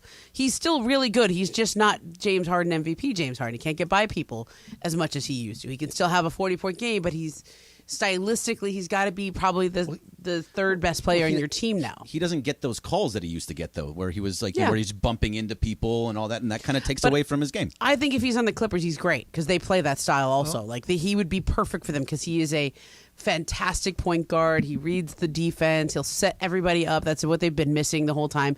They really do need James Harden. I think he would benefit them a lot. Westbrook was a good signing for them and a good find for them last year, but James Harden is a completely different player. I've had a theory about James Harden for a long time when it comes to the playoffs. He's obviously a really great player, really talented player. I've never loved his style of play, but that's more of an aesthetic thing. But he's obviously, by any objective measure, really talented. But I think he's also really predictable. Yeah. Like, I think he is obviously difficult to guard. Like, if you're the guy out there charged with guarding him, that's difficult. I think he's really easy, though, to scheme against. Mhm. I think he's a really predictable player. He only plays one way. He doesn't deviate. I think that is a big reason for a lot of his playoff issues, combined with the aging, which I think gets combined with the conditioning, and it gets combined with some of the other qualities that aren't just purely on the court that are kind of failing for Harden. Where do you think this goes, though? Yeah, who wins? Morey or Harden? Because someone's got to come out on top after all this. Because I think Harden will win. I So think he'll get eventually the they'll trade trade him. eventually. I think it's just going to get messier. Like my instinct is that if you're willing, if day one of your I'm firing back tour is, or James Harden revenge tour is, Daryl Morey's a liar and I'm never going to play for an organization he's a part of. If that's day one, what is day 12? Right? If like we have, I don't know, 70 days until training camp, something like that. Like I don't think James Harden is the guy who's going to Ben Simmons this. He's not going to sit out and not report and then not get paid. I think he shows up and he makes a spectacle of himself. Like I think he shows up and puts just the fat suit on. Yeah, just absolutely is or either shows up and says he needs time to get in shape or he's got a hamstring injury or whatever. I think he does press conferences. I think he is going to get every dollar. Right, he'll show up to training. He's not going to give back his money. But I just keep coming back to this idea. He's going to dog it. Yeah, and it's going to be uncomfortable. And usually people deal with problems before they get that far. And like people take a lot. The Sixers will end up trading him for not what they want. But the Sixers did this with Ben Simmons, and they ended up getting a good return. And I actually think they can do the same thing with James Harden. They can say, okay, you reported. We'll continue to pay you. Stay home and stay away from the team. And if he wants to keep talking, they can just ignore him and cast him. And maybe he ends up getting traded in January. Maybe they force him to sit out and test his patience, test his resolve. I don't know. See, I mean, look, James Harden obviously does not do things the easy, sensible, pragmatic way. But if he's not aware that if he looks to truly blow this thing up and dog it, and look to undermine everything happening in Philly, he is just deep sixing the rest of his career because he's done this too many times. Nobody is going to commit to him. That's part of the reason he had to opt in. We said the same thing about Kyrie, and he just signed a 3-year, right, but that's because Dallas gave up too much stuff to get him. Yeah, and they had to hold on to him Dallas at that had point. no choice. Dallas put themselves in a corner when they traded for Kyrie. If they had had any better option, they might have let Kyrie walk. But to the original point I was making, look how many times in the last year Kyrie has tried to get himself traded somewhere else, and he hasn't been able to do it. Like at some point, teams get sick of it. They just say, you are not worth it. And in all honesty, as talented as Kyrie is, his teams have not done nearly as much winning as somebody who is going to be that big of a pain in the ass. You would expect the winning would be there. Yeah, I just don't understand. Like, so going back to Harden just for a second, like how if they do end up trading him, they move him to the Clippers, they move him wherever happens to go. How does Morey keep his job unless it's some amazing deal? Because he's in a situation where it's going to be, you have to get a fantastic deal because now you have a guy calling you out and saying like you're a liar. Why do players want to go? Strengthens his position because if you're the owner of the Sixers, who's Josh Harris, okay, if you're seen as giving into this, that makes you look like a weak leader. Like if you fire him because of this, they're already seen as firing Doc Rivers because of James Harden. Right. They're already seeing that. And now you're going to trade him too? I don't know. That's too much control over a franchise. You asked before, Greg, who wins in this? The answer might be neither one of them. Yeah. I think there is a good chance that maybe Harden gets the trade that he wants. Maybe it's to the place that he wants. But a year from now, we could be looking at both Harden and Morey and saying neither one of them really won because Harden doesn't end up having the free agency that he wants, and Daryl Morey could be out of a job. Yeah, part of being a general manager is managing the relationships with superstars. Okay, that's part of Bob Myers, who's about to be our colleague, right? He's they just announced that today. The general manager of the Golden State Warriors, like part of why he was so great at his job is that he was the one who had the relationship with Kevin Durant. He's the one who talked to Draymond Green. Like the first time Draymond Green got suspended and missed Game 5 of the Finals, Bob Myers sat in a suite at the Oakland Coliseum and watched an A's game with him during the Finals. Like he sat in there and watched it with him because Draymond. This is a long story, but I'll tell it shortly. they were up 3-1, and so Draymond was not allowed in the Oakland Coliseum. But if they won the title, he wanted to be there for the championship celebration. If they won Game 5, he wanted to be close enough where he can get inside. So he had to sit next door at the Oakland Coliseum. The A's were playing like, I don't know, the Rays or something like that. And so Bob Myers, rather than sit in the Coliseum where the game of the finals was happening, Game 5 of the finals, he sat in the suite with Draymond. And Marshawn Lynch was there and some other people. It was like so random. But like they wanted to be close enough to get to the parade. That's how you manage relationships. That's how you like show you're a real one, right? To use that expression. Like, and I think that's what Bob's genius was, that he managed a lot of very difficult egos and situations very well. And Daryl, we just look at what happened with Ben Simmons. You look at what's happened now with James Harden. It may be mostly the player's fault, okay, for how this is unfolded, but you're the manager. Well, like when you have difficult talent, Greg, corporate Greg. Corporate Greg. Imagine if you could, Greg, some difficult personalities that are talented. There at are this station. zero difficult personalities around these parts. But I mean, just try to imagine It's hard. that there could be some hosts that take a lot of time off, for example. I'll dig deep, but I'll try. Or little bit weird in the late afternoon. Yeah, see, you have to. It's How difficult. tough, huh? It's difficult to figure that out. Especially like, look, John and Mace are difficult talent. Like they're great, and I love them, but they can be very difficult at times. Just because John has his schedule that is a very difficult schedule. Mace, is Mace and has his little intricacies. Yeah. But otherwise, like got a couple quirks. Yeah. Right. They got a couple quirks. Yeah, you also got to pick him up. Like Mace is always beating himself. Oh, that was a bad show. Right. God, you that... say one negative thing about the show and he's done for the rest of the day. Yeah. Yeah. So each talent is different in how you have to deal with them, and that's what it sounds like more. Or Bob Myers did really well, was knowing which talent to be soft with and knowing which talent to be hard with. So what do you do with me? What do I do with you? I'm nice. You're just. I think you're I'm nicer very now. nice to you. Yeah, I think you've gotten nicer to me. Was I mean to you? Yeah, you before? were harsher before. You were like, I need you here. Well, you got to be here for crosstalk. I'm sorry. I think we've loosened up a few things around here where it's like, all right, Loosen up. we can. What do you like with AK? I'm really mean to AK. Actually, no, I get along. I think great you're with super AK. nice to him, and then Brian gets all the harshness. Well, Brian's the sports one. He's the athletic one. Yeah, that's He's true. the funny one. I have seen both of you play softball now. That is true.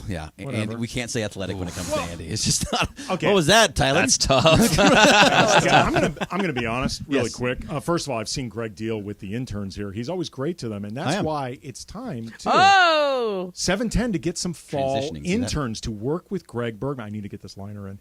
And if you are a current college student or have one living in your house, they can apply for a paid internship and earn college credit this fall at 710 ESPN. Work for a great, nice guy like Corporate Greg. Go to goodkarmabrands.com/careers. I will just say in my defense, the two plays I had in the field, because I only really had two, they were legitimately difficult plays.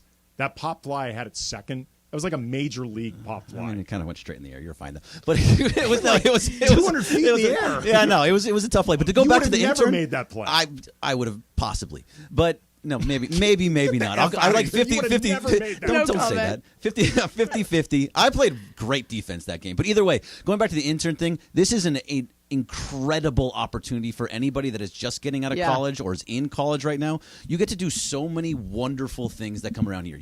When we get into the fall, you're going to get to go to Laker games. You're going to get to go to Rams games. We're going to have different events that you get to go to Black Gold and be a part of, like the long drive-a-thon. There is so many amazing events that you're going to be a part of here at ESPN LA with Good Karma Brands and us. It's 100% if you know somebody that's in college or just coming out of, or you are just in college or out of it, apply for this. It is very, very important. You can talk to any of the interns here. They had a wonderful time. And we hire from within. Yes. A lot of people come from them. Absolutely. 100%. All right, coming up next, What's Up, Fool? Andy Kamenetsky, Ramona Shelburne, maybe Bergman, I'm not sure. In for the guys, 710 ESPN.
So Al and I are teaming up for your chance to win an entire office full of lunch from Waba Grill. So you're going to want to be listening all day during the 12 o'clock lunch hour for your cue to call to pick up food for the entire office, courtesy of Waba Grill. We got some ribeye, we got some chicken, we got some shrimp. I'm making it sound like I cooked them myself. Look at these boom boom tacos. You can visit wabagrill.com. You can order online. Just go on in, get yourself some of these tacos. Visit your local Waba Grill location. Of course, walk right in. Of course, you can order online for delivery or pick up.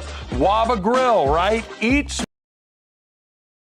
And we've been very excited that What's Up Fool is made possible by our friends at Dos Hombres. In fact, we've got a special guest voice. Take it away, guest voice. What's Up Fool is brought to you by Dos Hombres Mezcal. It's fate. It's friendship. It's Mezcal. Dos Hombres. Look at that. How do I follow that? I don't. So I simply say, take it away, Corporate Greg. Thanks, Morales. Greg, you could have taken it away if you wanted. I could take it away, but I think you did a better job. Oh, thanks, dude. Okay, so today is National Tattoo Removal Day. I have a couple of tattoos. I gave a lot of... I do. I did not know that. Well, that's the name of the game. I have a lot of tattoos that I gave a lot of thought to before I got them. They're on my right arm. I got one on the arm and one on the back. And I would never imagine getting them removed because I put so much thought and they have so much meaning to me. But the question to you all is, do you have any tattoos? And would you consider getting any of them removed if you have any? Berg, let's start with you. Yeah, so I do. I have 6 tattoos. I have a giant... This one is a koi on my right arm. All right. Goes all the way up my arm. The one that I would get rid of, though, I would get rid of none of them except for the one underneath my arm here. I have an XIII there. Yeah, what's that about? It's a 13. So Yeah. on Friday the 13th, they were giving away $13 tattoos of the number 13. And it was supposed to be good luck. And I was Okay. supposed to do this with my ex-wife every single Friday the 13th, put a 13 somewhere on my body and her body through It's every intense. time. Yeah. Yeah, it was dumb. A lot of and I didn't tattoos. like it. Yeah. I thought it was stupid, so I tried to hide it under my Oh, arm. yeah. That's Yeah. why it's underneath my arm. Yeah. And I would get that one removed, but it's supposed to be extremely painful, and I don't want to do that, so it just stays. Yeah. But every other one I love. I love my microphone. I love the Vin Scully. I love the 2 turtles on my leg that have my daughter's initials in them. So, no, I would not get rid of any of the tattoos except for that stupid XIII. What about you, Momo? Do you have any tattoos? No, I have no tattoos. Would you I ever don't get think one? No, although this is such a dumb story. But okay. So in this moment of team camaraderie, when I was a senior, High school or college? College. So we had never made the World Series before. A senior in 2001. We always got into regionals, and then we lose in either regionals or super regionals. And we wanted to. This was the year we were going to do it. Like we were ranked high enough. We had all the home field advantage or whatever. And we were all psyching each other up, right? And in this moment of like team camaraderie, we were like, if we go to the World Series, we should all get Stanford tattoos. Yeah. Yeah. A tree. Yeah. And then we made it. Went to the World Series and we were like, you don't really want to get tattoos, do you? You should have. No. You should have. It's like the Olympics. You know how they get the rings on their arms? You totally should have done that. I'm really glad I didn't. It's okay. Really? What about you, AK? You got Walk any tattoos? around with a little Stanford tree on my arm. That'd be cool. A story. Yeah, it's a story, and it was something that was significant. I can tell the story without the tattoo. I feel like Andy would have tattoos, but I don't know if you do. I have one tattoo on my leg. It is the Chinese characters for inner strength. Are you sure? Yeah, well, it's either that or naive white boy. It's one or the Yeah. other. I did a lot. I vote for option 2. I did just a a lot coin of toss? honestly, I did a lot of research on this. Yeah. I had a friend of mine who is fluent in Mandarin. Okay. Confirm it. I probably did more research on Okay, this good. than I did in 4 years Gotta of be college. careful. Yeah. Oh, this it really goes No down as a regrets. permanent record. Yeah, no kidding. I would not get it now, but at the time that I got it, I needed to get it, and I don't regret getting it, and I have no desire to remove it. Cool. I would That's not cool. get it now, but I'm glad I got it then. I have a Hebrew on my similar situation. I have Hebrew on my back. I sure? also went through extensive. I was actually on Birthright and had Israelis write it for me and then brought it home with me. Are you sure? I'm confident because I've actually had people read it off my back just to be sure. Yeah, and had them translate it for me. There have been people who've it says seen to laugh mine, is to live, and they've confirmed it's correct, like well after the fact. Yeah. What about you, Brian? You got any tattoos? No tattoos. My body is clean. Would you ever get a tattoo? Yeah. This house is clean. I've always kind of wanted tattoos, but I'm always too indecisive. Like I'll get one, and then it's like, oh, a couple weeks later, nah, I don't really want that. Would know? you ever get your fiance's name or initials or face or anything to do with her? I don't know about that. I don't. Would she want you to? I don't think so. I don't think she would. No, you should text her and ask her. Actually, I'll get a portrait of her right on my shoulder. Right. Just all in your back, your entire back. I don't think that's how you have a successful marriage. face I if don't you're think gonna that means you love her more or less. Right. I mean, like okay, I'm just gonna go there. Like I didn't change my last name when I got married. That was a thing. Well, Shelburne's a great last name. It's a good last name, and fits. Yeah, it's because you know me as that. But I certainly could have. I just never believed in it. I just did not like the idea of changing my name. I'm like, this is my name. This doesn't mean I don't love my husband. This doesn't mean we're not a family. Like, I've just had this name for my whole life, and I really don't want to change it. Like, I think that's a dumb culture. Like, why do we do that? And it's mostly seen as a convenient thing so that everybody has the same last name. And people understand you're from the same family or whatever. It is awkward. Like I go to the doctor and my kids have different last names than me, and it's awkward, you know. But I don't know. I just didn't want to do that. And like people, and I remember like Nevin said he was fine with it. And then when we got to the courthouse to apply for the marriage license, they were like the woman behind the counter was like, "Are you so what are you changing your last name to?" And I go, "Oh, I'm not changing it." And she goes, "Oh."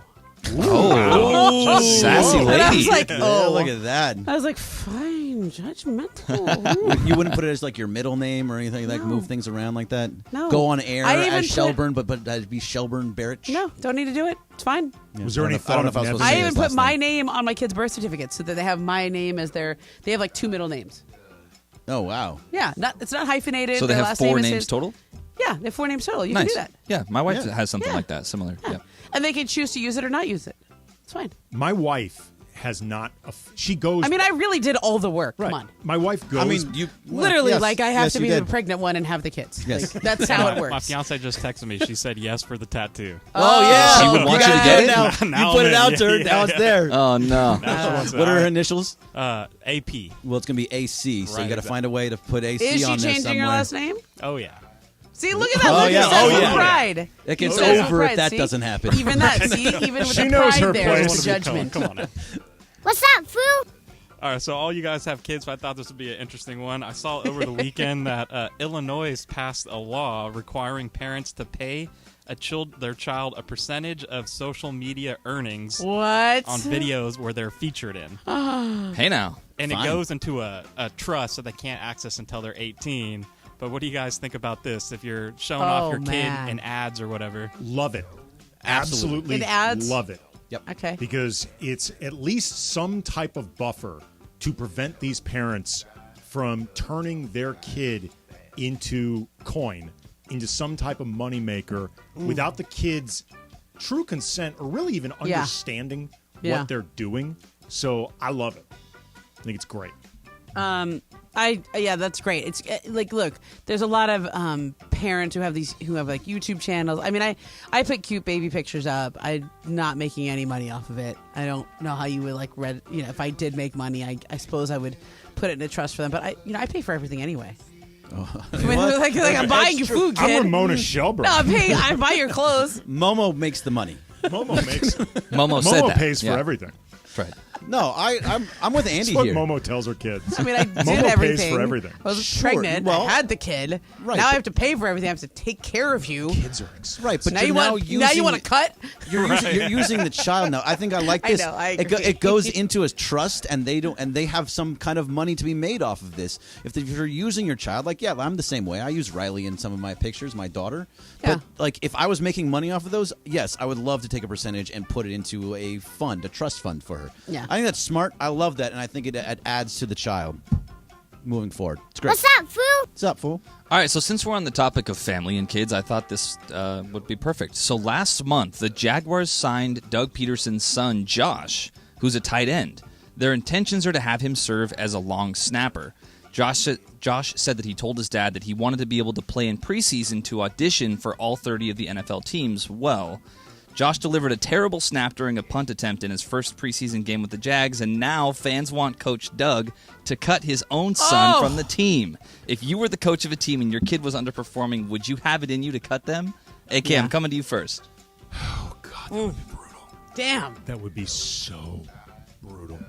But I feel like you have to do it if your kid really is not at the level of the rest of the team.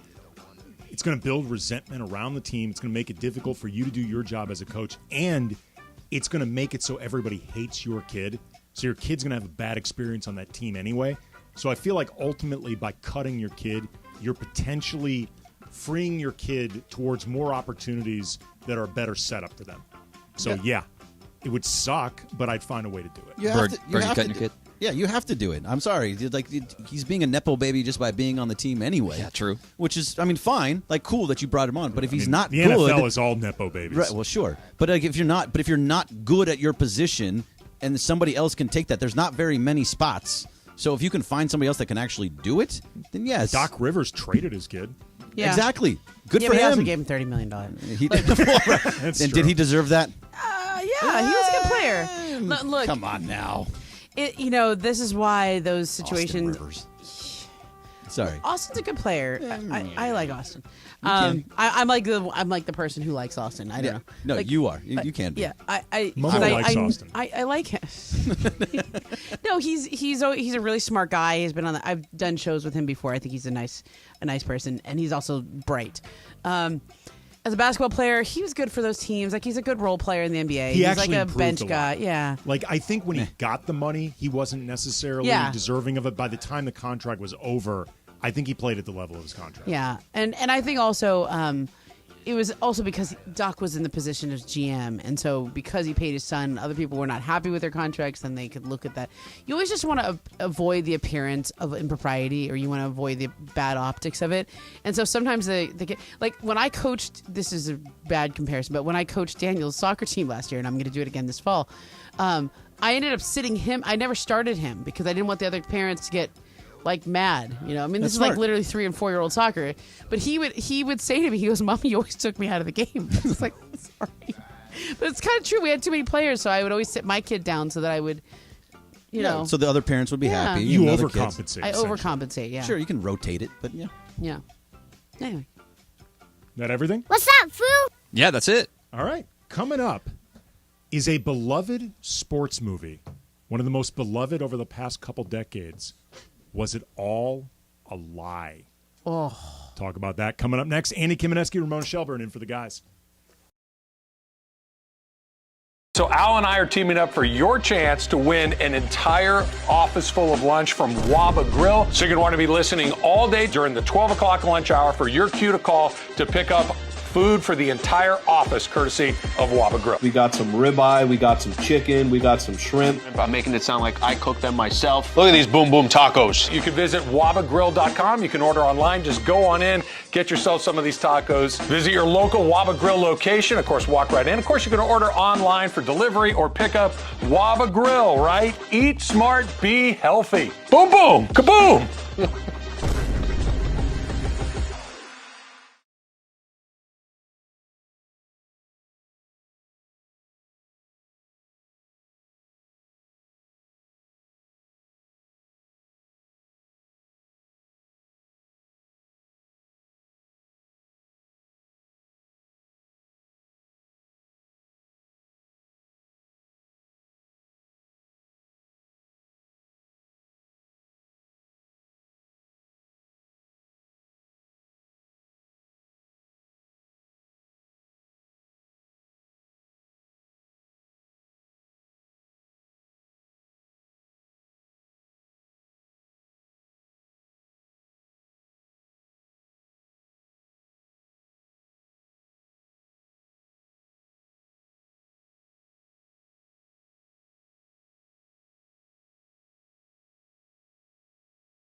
Momo asks, Momo receives.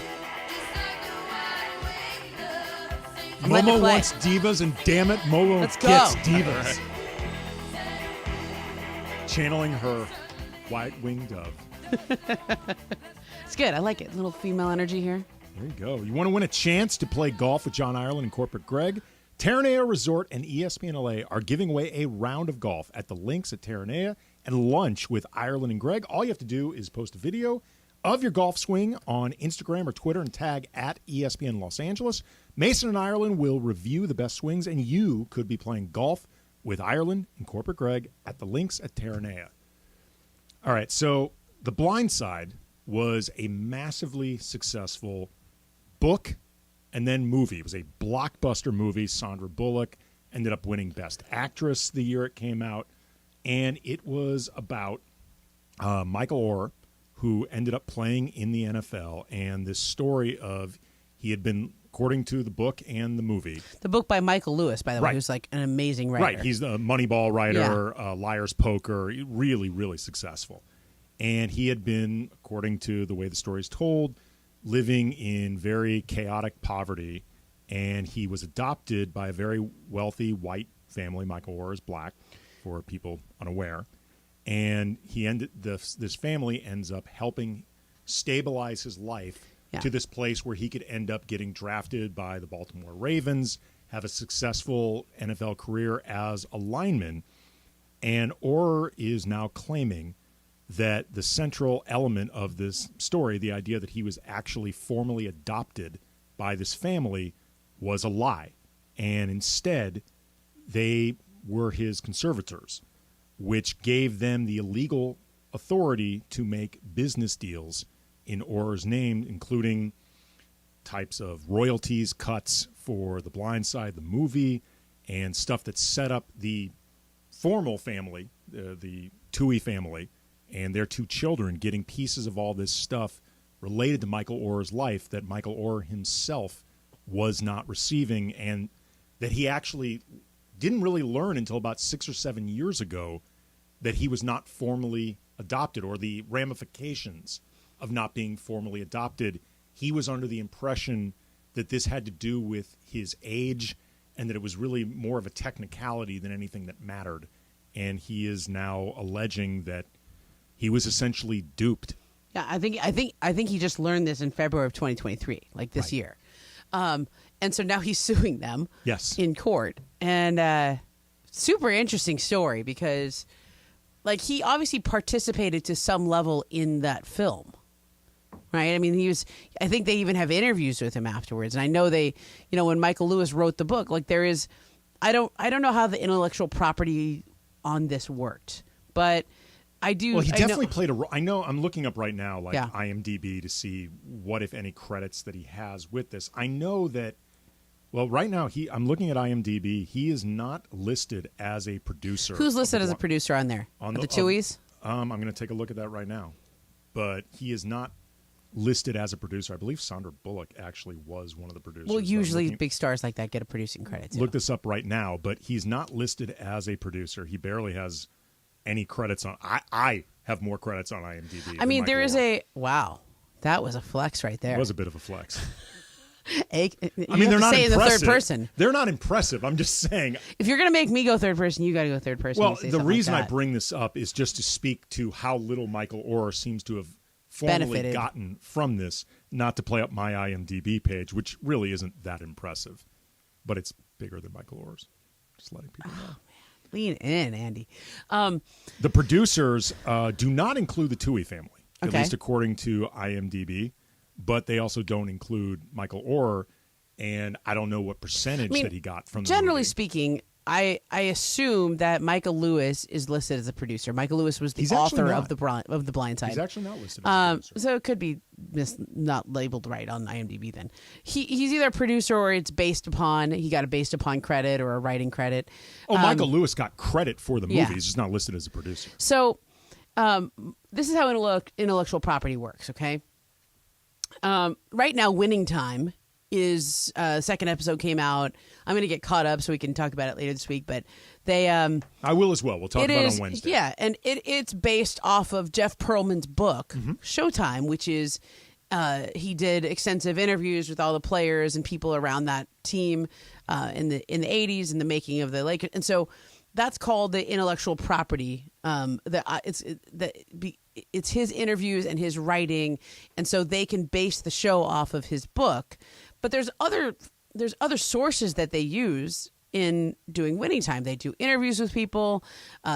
They read stories. I know they read Jerry West's book. Like anything that's in the public domain, because these are public figures, is included as it's just fair use. Yeah, and it's very called, well documented public figures. Yeah, very well documented public figures, and it's fair. It's quote unquote fair use. So like literally anybody could come up with a show. Like if somebody wanted to make a show about the Dodgers, okay, let's just say let's do a story about the 1988 Dodgers. You don't have to base it off anything. If you want to do some inside information and whatever, you can option a book that somebody wrote about it, or you could option Molly Knight's book and use the information there as this is based off of. But you could actually just come up with stuff yourself. Yeah. Just do tons of research. Yeah, just do tons of research. There's a lot of stuff that's in the public domain. Sometimes shows are based off of an article somebody wrote. My show is based off of a podcast that I did. And all of the interviews that are in the podcast, all the reporting, et cetera, that doesn't even make the podcast, that's part of the intellectual property, et cetera. And so this one is very interesting, though, because Michael Oher was not a public figure. He was a high school player who then goes to the University of Mississippi and then gets drafted by the Baltimore Ravens. He becomes a public figure as a Baltimore Raven, but really his story would not have been anywhere to the level of fair use public domain in terms of celebrity without this book. So all of the IP, the intellectual property, comes from Michael Lewis's book. That's what made somebody want to make it into a movie. And I don't know what the real question to me is, what was Michael Lewis's arrangement with the Toohey family? Because he just goes and writes about a random family. He had this idea to write about the left tackle position in football. Like that's why it's called the blind side. Right. Why it's the most important position in football, because you protect the quarterback. Specifically the quarterback's blind side. If they're a Correct. right-handed quarterback, the left tackle protects that blind side that they can't see. And in a lot of ways, like Moneyball is a similar thing. It's just it's sort of a intellectual concept about sports that Michael Lewis has, and then he goes and finds an example to write about. I think it's going to be interesting to see how that plays out, because if he was adopted, theoretically, any money the Toohey family made, which is in this thing that I'm reading, it says it was like $300 million somehow from royalties and other things. He should be sharing in that if he's part of the family. I don't know if they made $300 million. The movie itself made $300 million in box office. Mm-hmm. I don't know if the Tooheys. Oh yeah, okay. According to a legal filing, the royalties from the film that earned more. Yeah, right. I'm reading right now a piece from ESPN. According to the legal filing, the movie paid the Tooheys and their two birth children each $225,000 plus 2.5% of the film's defined net proceeds, and that stuff always gets into funny math, and what the profits are once you get into the black. That sort of thing can be funny accounting. Mm-hmm. But Oher is alleging that none of this went to him because it was signed away from him. And there's obviously a lot that is going to come out from this. So far, the Toohey family, I believe, has not commented. Right. The Tooheys in the past, I'm reading from the story, have denied making much money from the movie, saying they got a flat fee, didn't reap any movie profits. They said that they have shared with Michael Oher from a book that they wrote. They said they divided it 5 ways. There's going to be a lot that comes from this, but I mean, this could get into some really, really ugly territory. I mean, among many things ugly about it, beyond just the emotional pain. Yeah. You're talking about this family that presented themselves as white saviors to this young black kid. Yeah. That essentially they brought into their lives, and they took him in as one of their own. And, they've, it's my understanding, have tried to go out of their way to let people know his talent obviously is what got him Yeah, into the NFL. he's in the stories I was reading about. He's always been upset with his portrayal because he was portrayed as like unintelligent. Right. And he said it's hurt his ability and to earn what he could earn in the NFL, but also in how people view him because of the way he's portrayed in the movie. I mean, I think he has a real case here, especially if this conservatorship. Like, to me, a conservatorship is supposed to be beneficial to the person that you're taking care of. Now, obviously they helped him. They helped him have a stable home environment. They helped him get to this high school he was at, and they took care of him. They paid for all his food and clothing and stuff like that. But there's a real difference between doing that and then making 2.5% of the profits of a $1 million. There is an underlying part of movie. this of, yes, they may have helped Michael Oher, but they may have helped themselves more in the process, and in a lot of ways used Michael Oher to enrich themselves, even if you want to argue, and I think it's hard to argue against this, that they did help stabilize his life in certain ways. If the end result is ultimately they enriched themselves really off Michael Oher's back and Michael Oher's talent, because without Michael Oher, the Tuohys don't become this public family. They don't end up with with these opportunities to do public speaking, to write a book. Nobody's going to care what they have to say without the Michael Oher piece of this. And Michael Oher had more, at least that I'm aware of, more defined talent, more of a defined skill, more of a monetizable skill than the Tuohy family had. They just had a lot of money.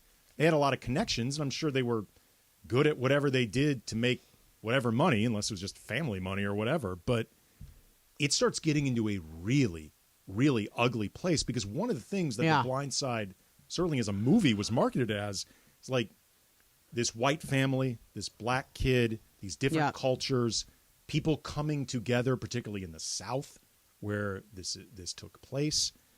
If this gets unmasked as really not just a lie, but like a lie where this kid was ultimately duped, he's now an adult, but at the time was a kid, this is gonna make everybody look at all this completely I just think differently. to me, it doesn't look, what happened. They took him in, they helped him, they helped position him for success in his life. He's the one with all the talent. Where it seems like the betrayal starts is he doesn't like his portrayal in the movie, and then he finds out that they didn't actually adopt him, that he's not really part of their family. They just call him their son, but they've been taking care of. They've profited off of. Well, and they've also presented themselves as these people who made Michael Oher their own. Yeah, like that they made him part of the family. It's not just the emotional pain of discovering that wasn't true. It's what they reaped from putting out there that they were doing it. Yeah. Like it's and that's why, when I bring up winning time, there is some, part of the reason why none of the Lakers participated in this is that, like, I don't, nobody from the Lakers made any money off this. Nope. If anything, the only people who probably are probably due money are like either the Lakers, because their logo is being used, and the NBA logos are being used, like the teams in the NBA. You're supposed to, like, if you use a Laker logo in your branding or your marketing, like, you can't just like walk around town and put a Laker logo on your poster and or put it on your business without paying a licensing fee, right? You can't just broadcast and say, I'm the Laker broadcaster. You can't do that. You have to pay rights for that. That's where I think that people are not getting paid there. But because these are all public figures, there's not really quite as much of a complaint. Michael Oher is not a public figure. Like he became a public figure because of this. He's a public figure now. Tangentially, yeah. But only really because of the story. I mean, there's a lot of offensive linemen in the NFL you don't know about. No, you don't know their backstory. You don't know whatever. You know nothing about offensive linemen unless they're Hall of Fame caliber players. You don't and there is a sort of like line that we're all walking now. Like Johnny Manziel did a doc for Netflix. I believe that he is part of the documentary. Like he I don't think the producers just came to him, did some interviews, etc. I think he profited off this documentary. Sure. And a lot of times when, it's the authorized or the unauthorized version of history, okay? Usually the unauthorized version is juicier, Right, and those are the ones that get optioned into to make scripted series and stuff because the unauthorized ones, they're not filtered through the lens of this is about me and I don't want this out there. Yeah, it's going to be really interesting to see where this goes, what gets uncovered, and just this could end up really, really ugly. Yucky. Yeah, yucky is a great word for it. All right, coming up next, could the Rams be okay if Matt Stafford is not available? Explain that coming up next. Andy Kamenetsky, I know. Ramona Shelburne in for the guys, 710 ESPN.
At ESPN, the OGs of LA Sports Radio. We're here each weekday, 1 to 4 p.m. for your afternoon.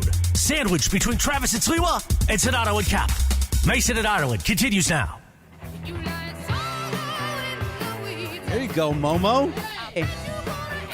There we go. We've turned up the female diva-ness of the show. Momo wants divas. Momo gets divas. So, Chris, Chris Morales is in here. Barracuda. I love this song.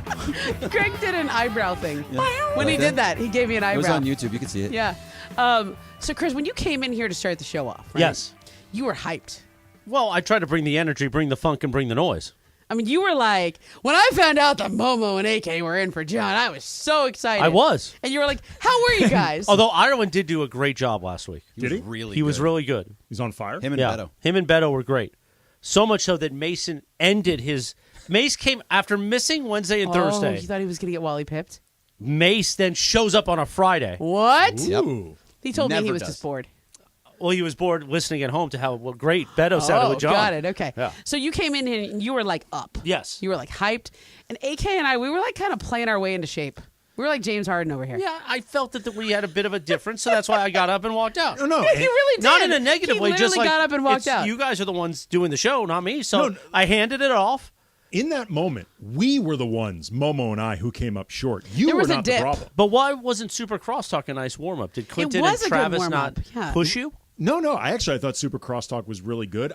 Yeah. Well, let's not push it, but I think we were both maybe a little bit confused about how long you were staying in. I thought you were staying in longer. no, not today. Okay. Tomorrow. I think that's what it was. It felt like you were up and then it abruptly ended. Like, do you but we didn't play our down? role. Does it disappoint you when you're like up here and other people are down Well, here? Momo, I'm a performer, and I like when people appreciate the performance. I didn't think you guys didn't appreciate it. I just felt that it was time for the hand. we weren't worthy. It was time for the I get handoff. it. That's I get okay. it. The problem was us. It was not you. No, see, he's up here, and you have to match his level. Like Yeah, we just weren't. Like John the Brick used to say, JT, you have to match my intensity. John tonight. the Brick. Okay, that's an inside Very joke, formal. but yeah, you got to match my intensity. I know I didn't have it. It's okay though. I was like, it's training camp. It's the first day of training camp. August. I mean, Playing listen, my way Monday. into shape. luckily Beto's here, so he's going to do the next show with Doc Kaplan. Is Beto here right now? Yeah. You mean the new Steve Beto. Mason? No, Wow. the Beto Duran. Damn. Mason, listen, Mason's got a problem. Beto was really, really All right, Daryl good. Morey. He's got a problem. And then there's the radio stuff. No, we love Mace. You know what? You're creating Well, that's what I do. instability. That's what I do. Well, no, I don't create instability. I create a Managed culture, chaos. a culture of bits. A culture of bits. Yeah, You know I'm what I trying mean? to light a fire under him. Chaos. Well, here's the thing. We need to find like a thing for Mace to own. So John has his personality and he owns it, right? Yeah. Producer Lindsay has her personality. Beto has his. Yeah. Sedano, Cap, you guys. I feel like Mace is drifting into, I want to be like all of you combined, but he needs to find his thing. He's Venice Mace. What does that mean, though? I feel like I know it. I think we need to redefine. Oh, Is it stoner? Because stoner is. But now we're all everybody. stoners in some Like, way. Brian is probably a Doesn't bigger play stoner. the same way in a legalized weed world. Also, it used to yeah. be funny with John, like, oh, John doesn't smoke weed. And now he and takes now he does. 40 milligrams every night. He's I probably know, the that's biggest true. stoner of all of us. He really is. He takes way more than Nobody anybody will else. fail a drug test here harder than Ireland at this Seriously. point. Yeah. So So you're saying Mace has lost his way? that's not what I said. I said we need to See what he's trying to do? It seemed redefine. like you were implying You know what? it. I'm going to put this in What Taylor his Swift bit language is. because Beto's here and I just want to piss him off. Where a is little bit. Beto? He's in the back. Okay. But like, so one of the things that I got from going to Taylor Swift's concert was that she has just decided I'm going to hit every genre. I'm Right. going to start off as a country star and I'm going to be cute and we're going to sing. And then I'm going to go into the pop stage and we're going to do Love Song and 22 and Blank Space. And then I'm going to move into more of the like, Reputation, which is where I'm like answering Kanye with a diss track, right? Mm-hmm. This is like the pop zone, okay? This is like young Taylor. Clapping. Yeah. Snapping. You got to wait till it gets... Did you know last week I called the station Swift 710? I was here. And then yes. I two listened. people said something to me at the Dodgers game, and I was... For once, I thought there would be some sort of, judgment day based on my bits. Luckily, they walked away. It was, hey, man, you better not... literally saw me. Morales, knock off that Taylor Swift stuff. I was like, I'm sorry, sir. Do you want my bobblehead? You know what it was? She played 6 dates, and I think it was one too many. It was just like went on those extra dates. One too many for her or us? Us. It was like you were part of the wave. She was fine. It was like everybody got into it. It was like a nice week, and then there was like a couple extra ones. Oh God, she's still here? Oh, okay. Anyway. But now she's into this folk stage and she's into a rock stage. Like, what else is there left? She gonna do hip hop? Well, I think that's a she's great gotta- point. We're asking. I beg her not to do hip hop. We're It's gonna asking. happen. I'm sure she'd be fine at it. We're asking Bad for idea. Venice. She's great at everything. We're asking for Venice Mace. What else is left? Electronica. Wow, that's a little tight there. No, I meant what else is left? He's conquered it all. It's What's- dire right there. What's the bit that is left? Well, he's got some that I'm getting texts about that I don't want to do. I mean, does it involve less than the underwear? Oh, no, God, no. We're going to leave it. That's the bit. See, that was kind of like a pinnacle moment, right? I think he maxed out at that. That was, how do you top that? Because now he knows after Friday's performance at Yamava, between Scott Kaplan and I and the 22-inch Megadog. Did you see this, Momo, by the way?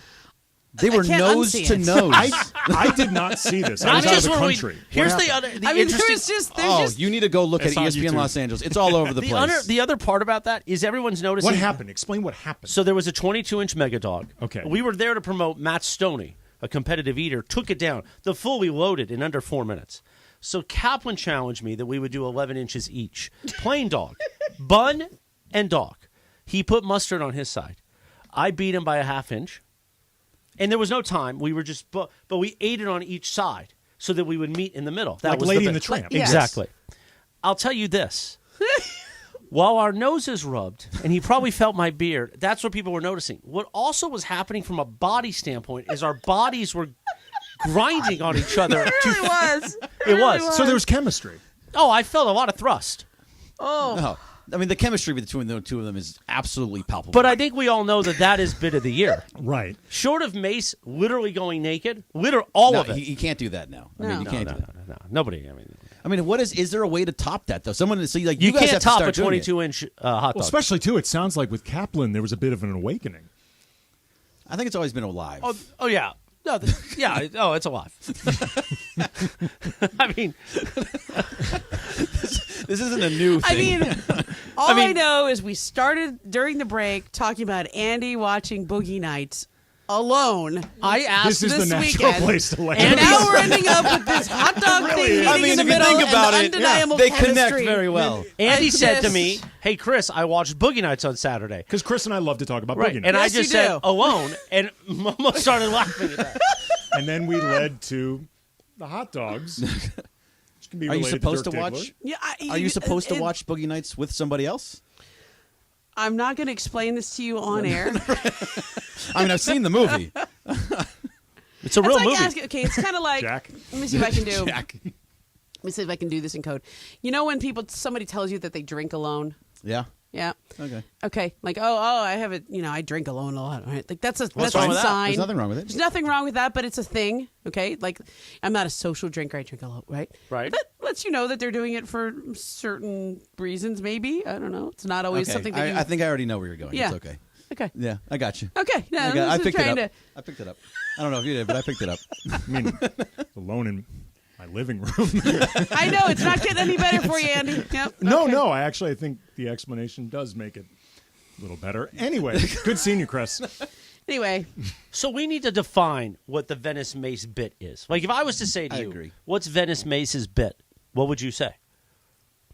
the Purayeska, there's that one. But that's not fresh. Yeah. Again, so you're especially saying in you a need to freshen it up. post-legalized world. We'll put it this way. So, Chris, you use Puryeska. Yeah. He doesn't do Postmates anymore. That's Sedano fine. does. Brian Cohen, how often do you use Puryeska? Every night. Yeah. Tyler, I'm not sure. Do you? Frequently, yeah. Yeah, frequently. I don't know. Maybe if you should Momo, do a little bit more, Tyler, just to be I honest. used to until Okay, I had Chris. a bad one. Yeah. Right, until you had a bad one. Andy, I'm sure you do. Yeah. You got a I bad do one and not, then but you now, don't. Yeah. but now John Ireland But- does. Sedano does. Kaplan does. Gray, you should do a little bit. So I've got into the microdosing. I think that would help. It would help a I've little been bit. curious about that. I can tell you the way. I don't know. Our friend Oh, Chris so- Ward at the Green Cross in Torrance will help you. No joke. No, but the other thing too, like I was actually just thinking about this. The weed thing at this point doesn't play the same way. In a world now where people thankfully talk more about mental health, right? Things like that, Oh, which yeah, is he's great. yeah. But Mesa, that used to be one of his things that Yeah. other people didn't talk about. Oh, he does the Culture Pop podcast. That's a thing. Right. Has the rest of the Okay. world just caught up to Mace? Yeah. Gosh, you guys, this is like intense. Well, it's better. This that is we my do- guy. I need to defend my guy. Isn't it He's better? my that- guy too. We're not saying Isn't it anything better bad we do about the it. meeting that would be happening behind closed doors on the air, so he can so he can hear it? Especially when he's not here. No, he's listening. I Oh, guarantee He's you. God. 100% listening, here in wherever he spirit. is. Oh my God. He's enjoying Terranea. No, he's And not it's- anymore. Well, he's got 2 years left on his contract. It's only he'll get his money. It's not like he's going to be turned into an intern. Speaking of which, it's time for Oh my 7:10 God, you're going to end it right there. to get some wow, fall you just threw down the interns. gauntlet. I really didn't. I just want him to It's define. like Sean Payton over there. He just needs to. Like- What's the bit? Are you calling him Nathaniel Hackett?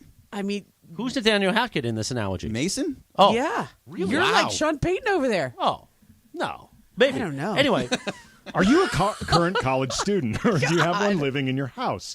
They can apply for a paid internship to earn college credit this fall at 710 ESPN. You can help Mace find his thing, his Oh, my essence, gosh. his bit. go to goodkarma.com/careers. Coming up next, let's talk a little Professor Manning and some Dodgers. Andy Kamenetsky, Momo, Greg Bergman, Chris Morales, all of us in for the guys, 710 ESPN. The most followed sport.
That is Mason and Ireland, the #1 most downloaded sports podcast in Los Angeles. The #1 most downloaded sports podcast in Los Angeles, and we thank all of our podcast listeners for that. If you ever miss a moment, get your fill anytime.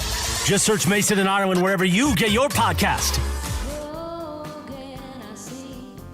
Oh, here you go, Momo. This is for you. This is fully for you. Although, as much as I do like Stevie, like, this is, to me, like, it's a little slow for the radio, right? Oh, so we hit the chorus. Come on, get it together, Brian. I know, it's great. No. We are supposed to go at the chorus. This is a very good part. I know, we gotta wait. We gotta wait. Has Morales not taught you well enough at this point? From the hook. Yes. From the hook. I mean, I fought for you to be able to use your real name, so. Appreciate that. I wanted to call you Ringo and stuff. I was like, well, that ain't going to fly. Andy what else do other people call you, Brian? Maybe Brian is we didn't even get to the, we didn't even get to the chorus. Oh, yeah, the hook, no. the hook. Yeah, The I know, hook. that was the problem. Brian.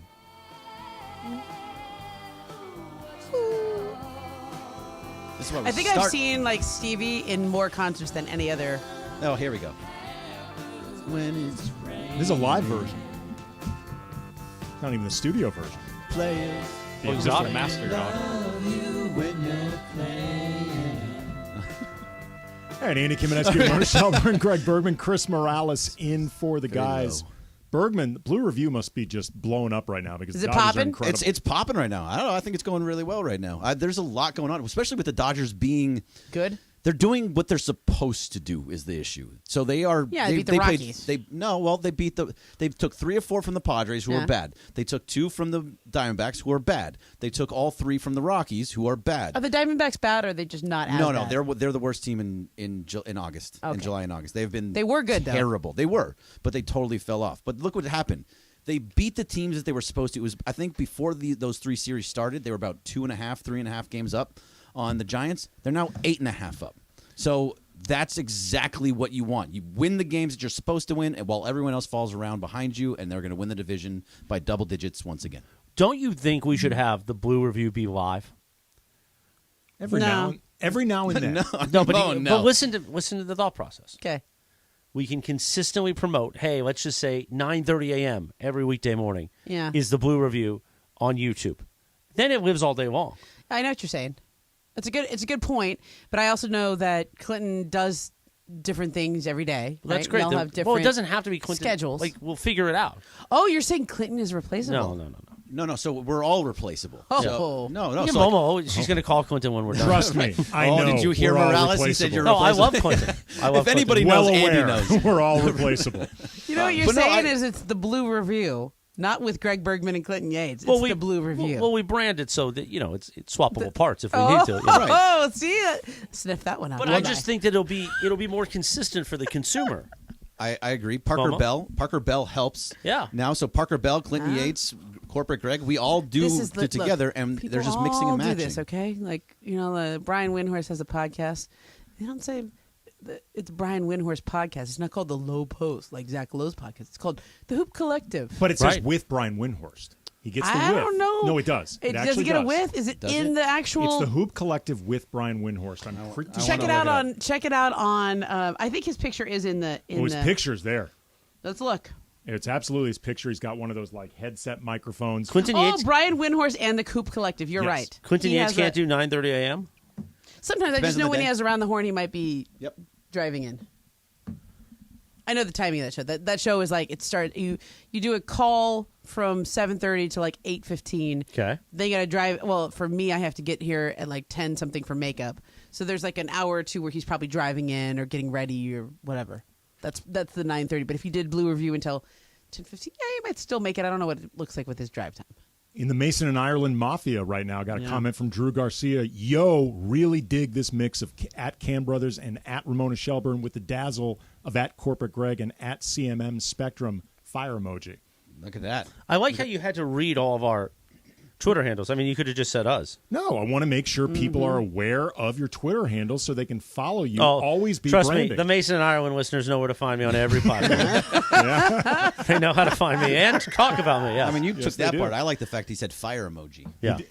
Well, I don't know how to just communicate fire emoji without saying fire Fire emoji. emoji. But I also want to make sure that Drew didn't just love this. He's saying it's fire. It's worthy of a fire emoji. So maybe Mace could be like the cooking guy of the group. Maybe we start getting him to cook. I don't know if anybody wants him to cook. That sounds like a bad idea all the way around. I mean, I think he's got to be like the Also Travis dean. Like cooks. he's the Yeah, OG. Travis cooks, He's been here the longest. He's got to be He's the guy who's done it the longest. He's the institution. He's that guy. He's the elder spokesman. The elder statesman. That in and of itself will upset Mace. Yeah, that's the thing. He doesn't want to be the elder spokesperson. He wants to be the world's youngest or world's oldest Gen Z. Yeah, that's not really working, though. Yeah. It's not landing. Does he need to lean into the elder spokesman? I would if I was him. He has let the hair go. Yeah, Gray. I would be. He could be like our Francesa. Just lean into it. Yeah. Would Funhouse start listening to us? Oh, how great would that be? No, Mace could not handle if Funhouse was just getting us every day. Oh my goodness! Could you imagine? Like they do you know Colin? Funhouse on Twitter? Oh my God, it's amazing. Funhouse started with just targeting Francesa every day. Okay. Yeah, and like it's pointing back out after anything. this. Then Yeah. they went after Colin now. Oh wow. And it's hilarious. Yes, they do. Yeah, They go hard after Yes, they him. do. So do they just point out like flaws in their arguments or stupid Or things when they you make say? just clear mistakes. And it really just means that you're that star power, right? Right, that somebody cares enough. No, look, I mean, ultimately, Colin is winning with Funhouse going after him. They only go after him because of his stature, but they go after him. Right, it's like being on Freezing Cold Takes. Like you want to be on there. That means you Old had Takes a strong Exposed. old takes exposed, all those kind of things. I end up on that sometimes. Those are good. It feels good though, right? Yeah. You're like, all right, then you get a ton of pub. Yeah. So it's like when we said, Yasiel Puig, better than Mike Trout. Start your franchise with Puig. So Yeah. Funhouse That was is a good back after this because that's how Mike Francesa used to talk. And it's the guy that does this is amazing. Just finds every single flaw in everything that Colin says, and it's hilarious. It's hilarious. I'm sure Colin loves it. Yeah, but Mace wouldn't love it. No, I wouldn't love it. John would love it. John would love it. Yeah? John does not care if you point out the flaws in his argument. No. He'll shift topics, but he does not care if you point out the flaws. It does not matter to him at all. You know what? I say you be you, Mace. Well, what does that mean? I know what it means. People have been listening to me for 20 years. I just want some. It's like a Big Mac. I get the same Big Mace Mac is a I've Big had Mac? for 20 years. Yeah. Big Macs are institutions. That could They're be institutions. That could be a bit. Yeah. You think you'd like that bit over all these other ones? Big Mac Mace? I'm sure he loves us figuring out or declaring his existential crisis. Well, we've given him plenty of figuring it out. We've on given air. plenty of time for him to declare his own. So He's been gone for 2 weeks, so we're gonna. It's true. You know what? You don't want this stuff happening. Show up. All right, coming up next, Game of Games. Am I wrong? Game of Games coming up next. he can't be QPC. He has to be the Big Mac. I like Big Macs. I think Better he than like, the QPC. I think his order, since we've heard that 25 times, it was the Big Mac and then the caramel, the apple pie with the caramel. Which is yeah. really good. Here's what I would say before getting to Game I know of his Games. order. The quarter pounder with cheese is the better burger, but the Big Mac is the institution. I think don't know. that's I like really Big Mac. absolutely. I So like the that's Mac sort of sauce. how, where we started. Right, exactly. John is the quarter pounder with cheese, and Mace is the Big Mac. Yeah. Ooh, he's not going to like that at all. Oh, he loves Big Macs. But he's not going to like this comparison. No, he's not the going to like comparison, being you're a saying Big it's a Mac better- right now. You're This saying is the weird to be quarterback- here without Pepe. Where's Pepe? Doesn't Pepe? Pepe's like our new Clinton Yates. He just appears everywhere. Yeah. Like, oh hey, Pepe's here. Drops Big in. CY. Just swings on by. Pepe. All right, Game of Games. You're gonna get coming tweeted up at now. next. Oh my God. Take us out. You never have to miss a moment of LA's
Show in LA, Mason and Ireland. Game of Games. Game of Games presented by CallJacob.com. Call Jacob. Everyone loves a fighter, but in this town, winning matters, especially after an accident. So remember, anyone can fight, but CallJacob.com is here for you when you need a big win. After an accident, go to CallJacob.com or call 844-24-JACOB. That's 844-24-JACOB. We got the jingle. Call Jacob.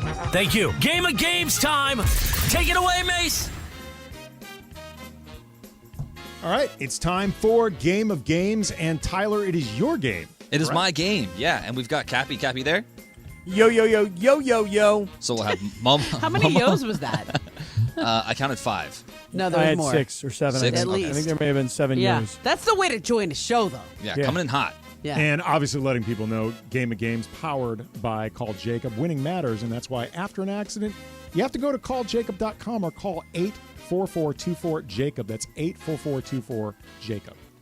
Thank you, Andy. All right, so today's game is sports legends who brought their talents to Los Angeles. It is a Your Name is Your Buzzer game. Ooh, I like those. Let's go. So lock it in, everybody. We Okay. got Brian, producer Brian, Andy, Momo, and Cappy. Here we Is go. this like your first game that you've done? Have you done these before? I've done these before. All right, okay. Yeah. Let's go. Is See this how your good you first are. game? No. It's my first game that you did. Oh, okay. That's Okay, exciting. let's see. All right, here we go. Number 1. On this day in 1988, he was acquired by the Edmonton Oilers. Momo. Count.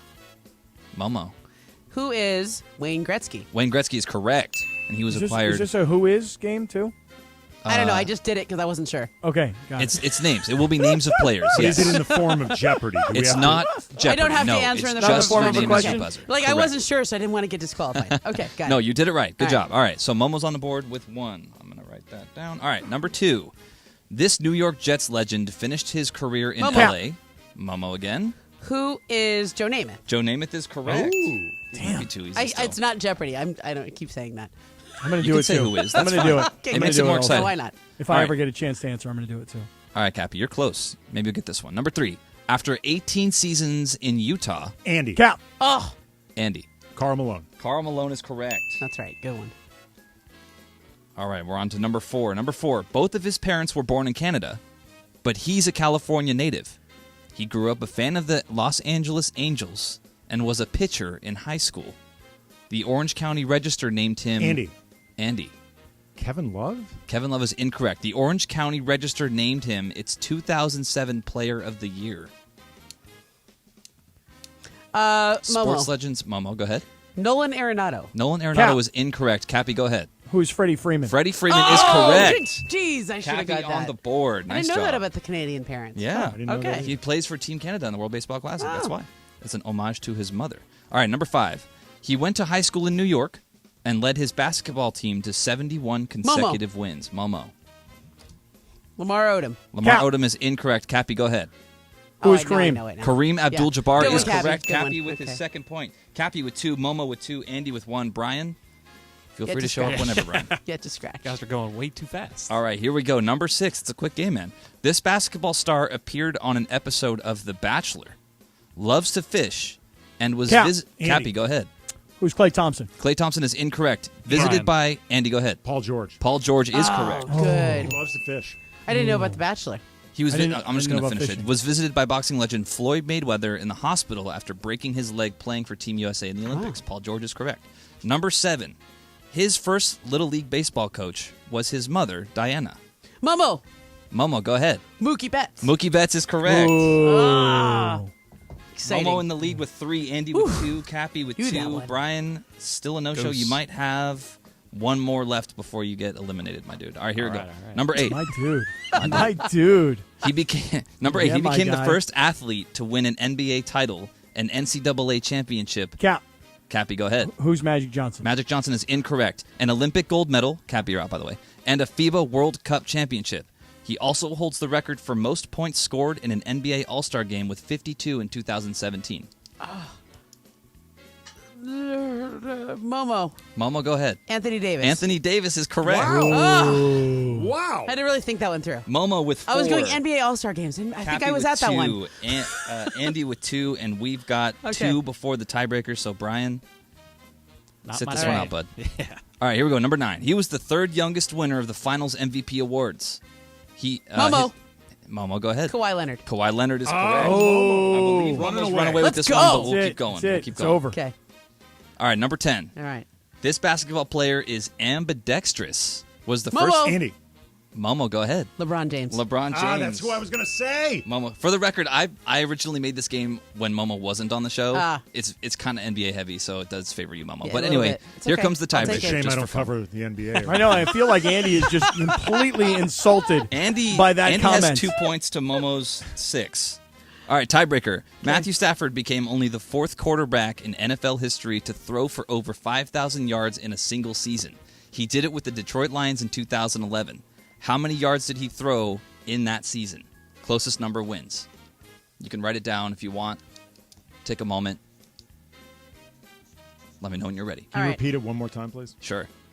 Matthew Stafford became only the 4th quarterback in NFL history to throw for over 5,000 yards in a single season. He did it with the Detroit Lions in 2011. For how many yards did he throw for? Closest number wins. I'm going to say 5,400. Momo with the 5,400. Andy, what's your guess? 5,250. Andy with 5,250. That's mile high. Or no, Cappy, go 5,280, ahead. yeah. 5,001. 5,001. This is right strategy. And Cappy wins. It was 5,038 Oh, wow. yards. Okay. Is how many yards he threw for in 2011 to break the record. Momo wins with 6. Congratulations, Momo. Nice work. Thank you. Thanks, Tyler. You can do the game. You can do the next Oh, when I'm on. thanks. Yeah, Thanks. They won't By be the this way, easy I mean, going forward, clearly, just knowing how NBA heavy it was, I mean, it's so easily favored Momo versus me and Andy. I mean, Andy, you're just like a complete NBA novice. No, I know. Compared to Momo. Yeah, I mean, it's not like I have a podcast that airs 5 days a week, Locked On Lakers, that covers the Lakers. Anywhere you get your podcast, there is, if anyone's curious, a YouTube component to it. Very nice. So one of the people in the Mason Island community, they said that I need to, because I invoked the third person and I did it like unselfconsciously, like a boss. They said we need to have a new third person segment like Momo doesn't do. Momo must haves. Momo does the weather. I do the weather. That is one of my bits. Momo does the weather? I do the weather. How about traffic? Do you do traffic? Yeah, I can do traffic too. Momo does traffic. Okay, Yeah. here we go. All right, if you're driving home now on the 405, it's best to just keep a patient eye as we cross through. There's an accident over through the pass, and you're doing this, Cappy, are you the helicopter? I'm the helicopter. There's an Yeah, I'm the accident hel- go through this Pulvita Pass, but once you get through it, it should be smooth sailing all the way up to the valley. If you're going east on the 10, there's a going through the 4 level. I'm trying to come up with all the different things. You're doing great. Through There's the a 4 Orange level. Crush. You got to get the Orange Crush. Car on the and shoulder. if you head down to the Orange Crush, it's the same as it always is. This The time of Hollywood day. split. The Hollywood. What do they call it? The Hollywood split. Yeah. yeah. I was always like, what's the 4 level? Any Like, fender benders? Does anybody refer to Yeah, that? here in downtown. Yeah. The 4 level. It's the season for road construction if you're out there on Nice the work, 5. Cappy. Hey, be I nice don't to know your why Cal- they be choose nice to do it during Caltrans. daylight hours, but they Be nice do. to Caltrans. So you got to get around it. There you go. All right. Thanks to a tipster. Tipster Momo on the Tipster. 118. But I always used to say Tipster Ramona. I used to call it a KNX. Oh, did you? I did all the time.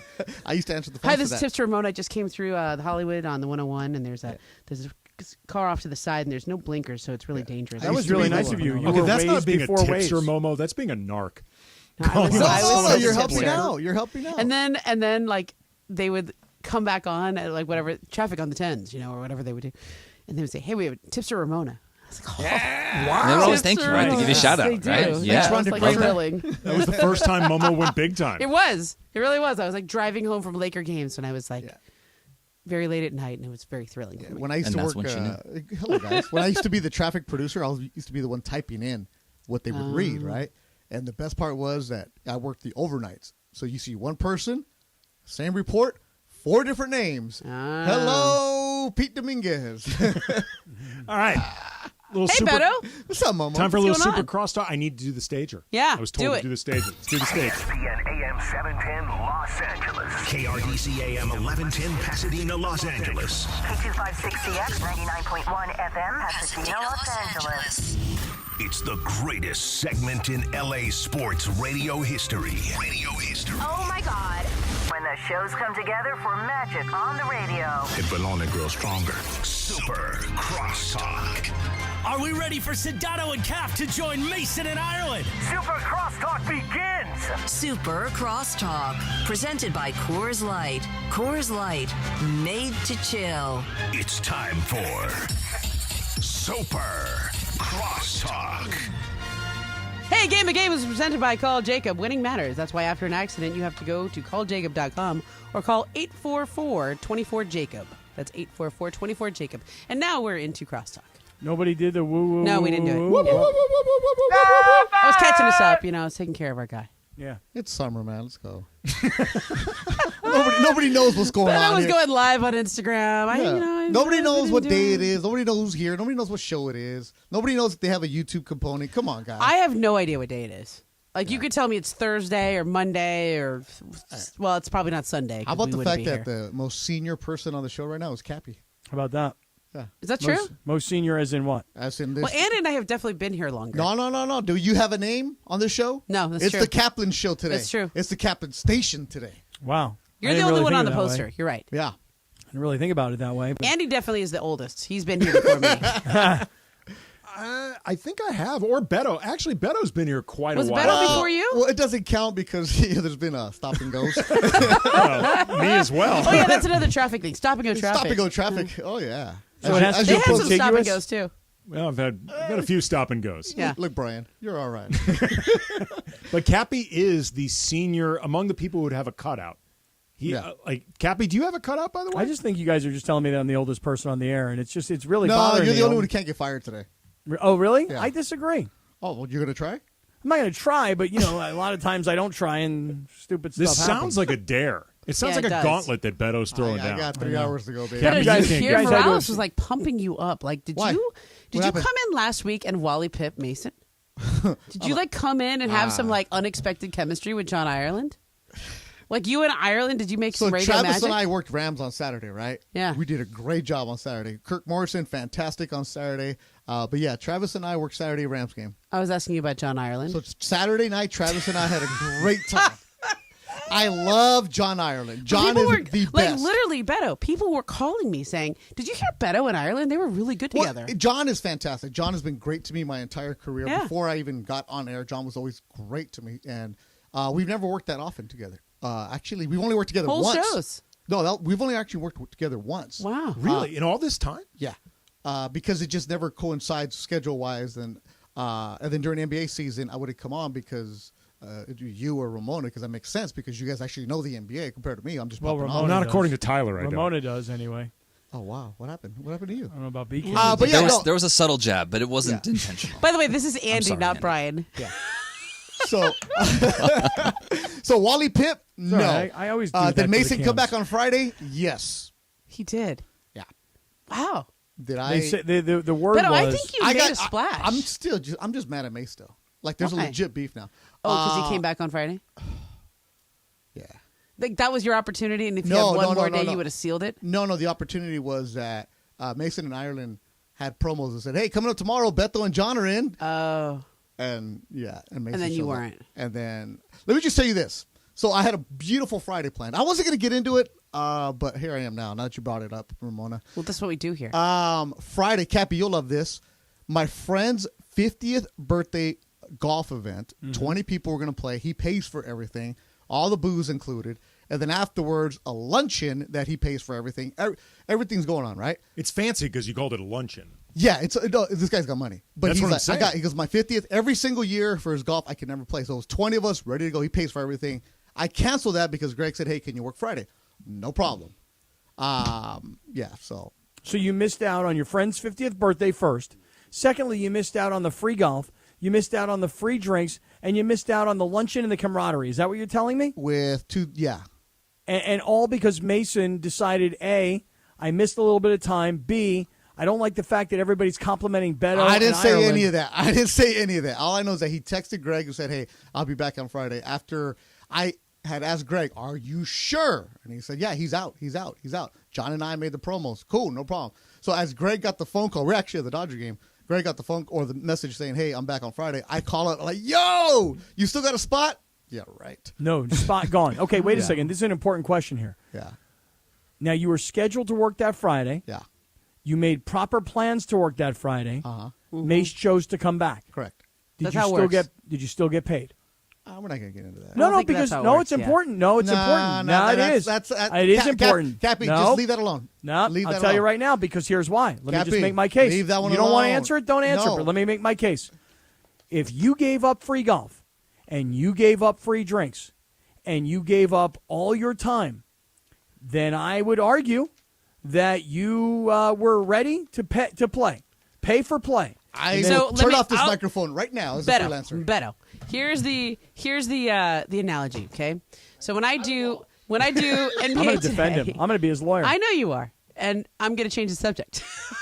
I'm going to be his agent. Because I can tell. Can I put the headphones back when on? I do NBA today, yeah, I got you, Beto. Thank you. I do too, Beto. I got you too. I try to line up my schedules. Like I go, okay, I'm supposed to do NBA today on Monday, Wednesday, Friday. So Greg asked me about this week. I said, how about I do Monday, Wednesday, Friday so that I don't have so that I'm here and I line up radio and TV because the schedules work really well. And that way I have Tuesday and Thursday to do other things because I have like 7 jobs, right? And it's also the off season and I'm not trying to drive downtown every day if I don't have to because I do that during the year. Anyway, so on Friday, the NBA Today producer says to me, hey, you know what? Can we shift your days around a little bit? And I go, oh, yeah, which days? So now it's Tuesday, Thursday, and Friday. So now instead of having my like Tuesday and Thursday where I don't have to drive downtown, I got to come downtown each time. I had a choice. But you're giving more than 12 hours notice, right? Yeah, a little bit more, but not that much. I mean, minor details. Yeah. So Damn, I could have called Greg and said, "Hey, can I move some things around? Can you shift your schedule around?" But I was like, "Dude, it's Friday afternoon. He's already got his schedule set, and also this is like my role. Like I'm the one in LA. I have to adjust. I'm not the star of NBA Today. It's NBA Today with Malik Andrews." Right? And then Woj is coming to town and Kendrick Perkins there and all these people. I know my role. Like my role is to be there when they call me to be there. I know my role exactly. Yeah. I think so I don't say anything. Yeah, sure, no problem. I got it. What I'm annoyed about is not first of all, I'm not mad at Mace because it's his show. He can do whatever the hell he wants. He's a legend. You're just mad you missed out on the fun time. I'm more mad I missed out on 19 good friends having golf for a 50th birthday. That's the point. And then Cappy, you'll love this. We were supposed to go down to in Long Beach, right there on the water. What's it called? Ballast Point. 3:00 cocktails. Hotel room booked because I was getting hammered.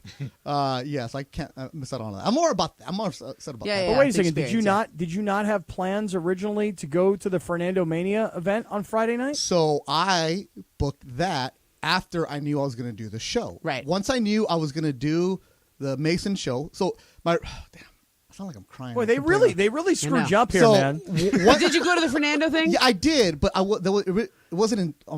So once I knew I was doing Mason in Ireland, I was like, okay, cool. Fernando's Let's get having a credential. Yeah, once I knew it was Fernando's having the 10:30 ceremony at City Hall, so I was like, I'll go to that in the morning. Okay. Do some social for the station, then go to do Mason and Ireland 1 to 4, and then from there I'll go do the Dodger game, and I took intern Lucas with me, who was fantastic.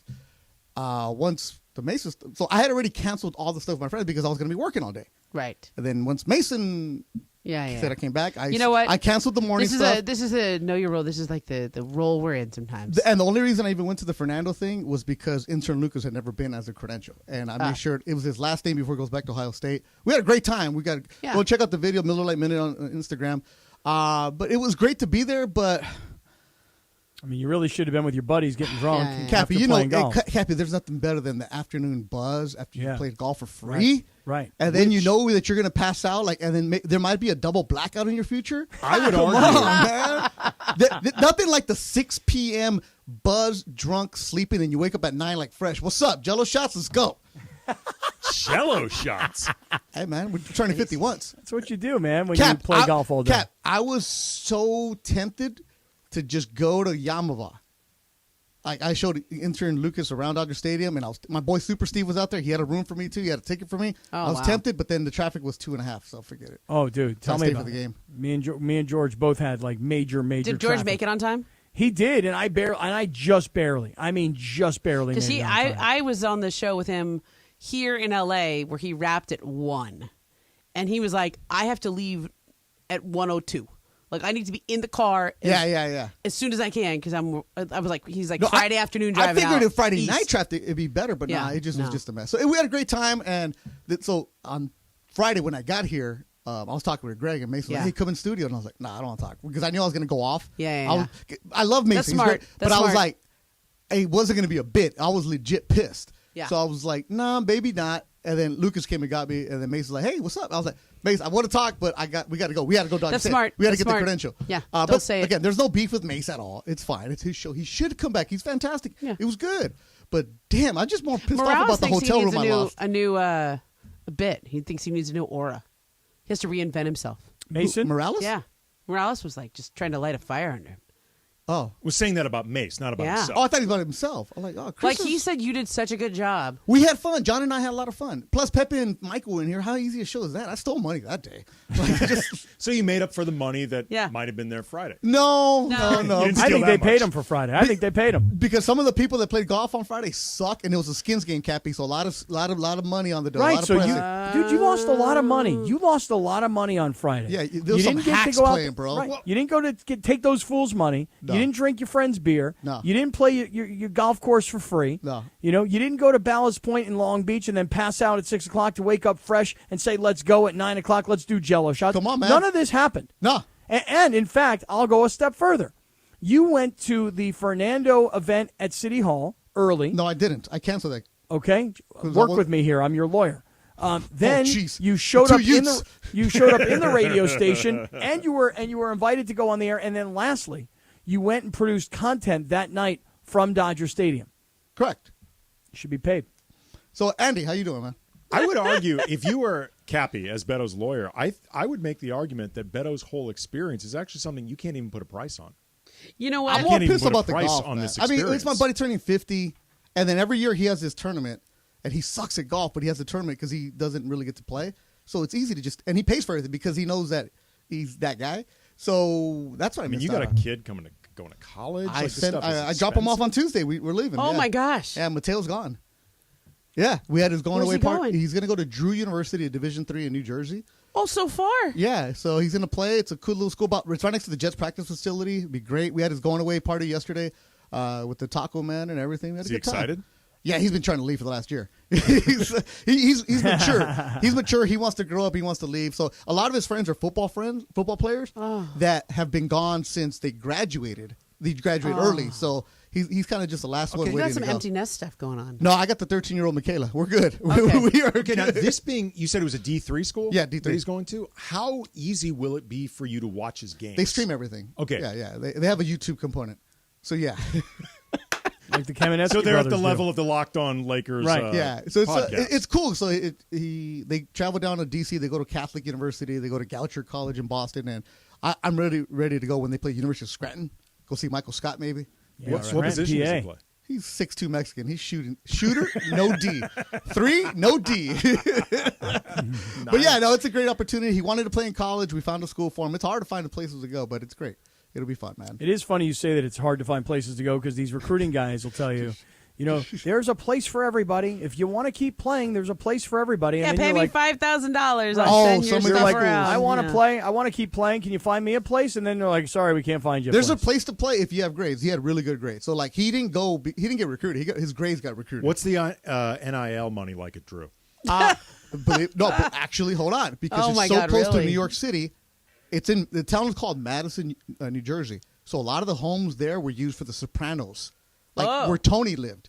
Like so, Yeah. a lot of big money. So a lot of the Wall Street guys live in that area. So you know, no joke, the NIL money, there are some available for some of those kids out there because Wall Street guys are doing something out there. So yeah, Wow. it's crazy. It doesn't. You could do what, but like who's the quarterback? Oh, what's his name? He was at UCLA last year. Chase.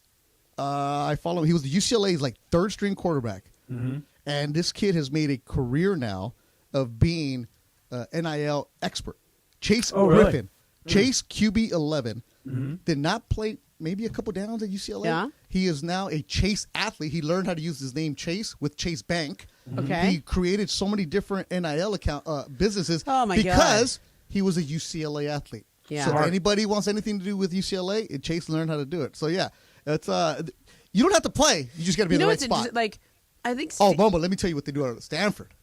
What? Oh, for basketball, I found this out the other day. It doesn't matter if you play or you don't. All those VC companies up there are just funneling money to these guys like, hey, here's some money, NIL, how much you need? hey, I don't play. I'm a walk-on. Don't worry about it. We got you. You don't We have gotta to get post. some of this to the softball team. Do you have any idea how much money each? Everybody's trying to steal our pitcher. Everybody's. Let me The tell one you. who took us to the World Series. Yeah, she's gonna get like a couple $100,000 to go somewhere. Probably. I don't know. They keep hitting us up like I'm supposed to chip in or something. Yeah, I'll no, Well, you know that. that's the deal is that it's like, hey, everybody, it's where you to at. keep our athletes and to get better athletes, we need to pay them. So can you chip in? And then what's going to happen? Yep. Here's going to be The the big collective. problem. The Is collective. that everybody's going to every year they're going to hit up the same people, and people are just going to get tired. I know. I'm like, You know? I donate already to the program or to the school and stuff like that. Not you, It's like Bo. They extra. need to go to the I know. I was like, VC I don't think I'm in your tax. Just because you're on TV doesn't mean you're a millionaire. No. Chase No. Garber, Because you by got the a way, new is who show you're thinking. coming out based on your Chase podcast. Griffin. Oh, Chase Griffin. No, Yeah, I he mean, graduated. You talk about VC money. That's even totally different. Garber quarterback now, but Chase Griffin played last year. He graduated already. He got his master's from I got UCLA bad from intel. Anderson. Yeah, I'm looking at his Instagram now. Chase QB 11. Yeah, That was Bergman's info. he became the NIL athlete of the year. Quick to drop him in. He's like, it wasn't me though. Yeah, I gave it to you. but it wasn't me. Garber's he's competing for the quarterback spot right now. He's actually out of Orange County. Yeah, Yeah, you're damn right I'm throwing everyone under the bus. Yeah. Why? What's the deal? What's your problem today? No, I'm saying Tyler was like, it wasn't me. It wasn't me. Berg came in and said it was Chase Garber, so I just relayed that to Andy. The producer said Bergman said it. Then yeah, I agree with him. Yeah, he was right. All right. All right, 412, guys. Hey, great show. I Gotta think it's go. time for Cappy and Beto to Wait, take wrong show. over. Momo, I think you and I are Wednesday. Yeah. No let's do it. idea who you're with tomorrow. Are you with someone tomorrow? I'm not here tomorrow. Who is here tomorrow? I am. There you go. Me and Clinton, I believe, 1 to All 4 right. tomorrow. Oh, that's a good There show. you go. I think No it's way. true. I think it's you and CY. All right. Really? Yeah. Okay, well, you It's you and Clinton until we hear something else. I'll believe it until I turn on the microphone tomorrow. There you go. But we know it's going to be you and Cappy coming up next. Yeah. We'll see. All right, 710 ESPN.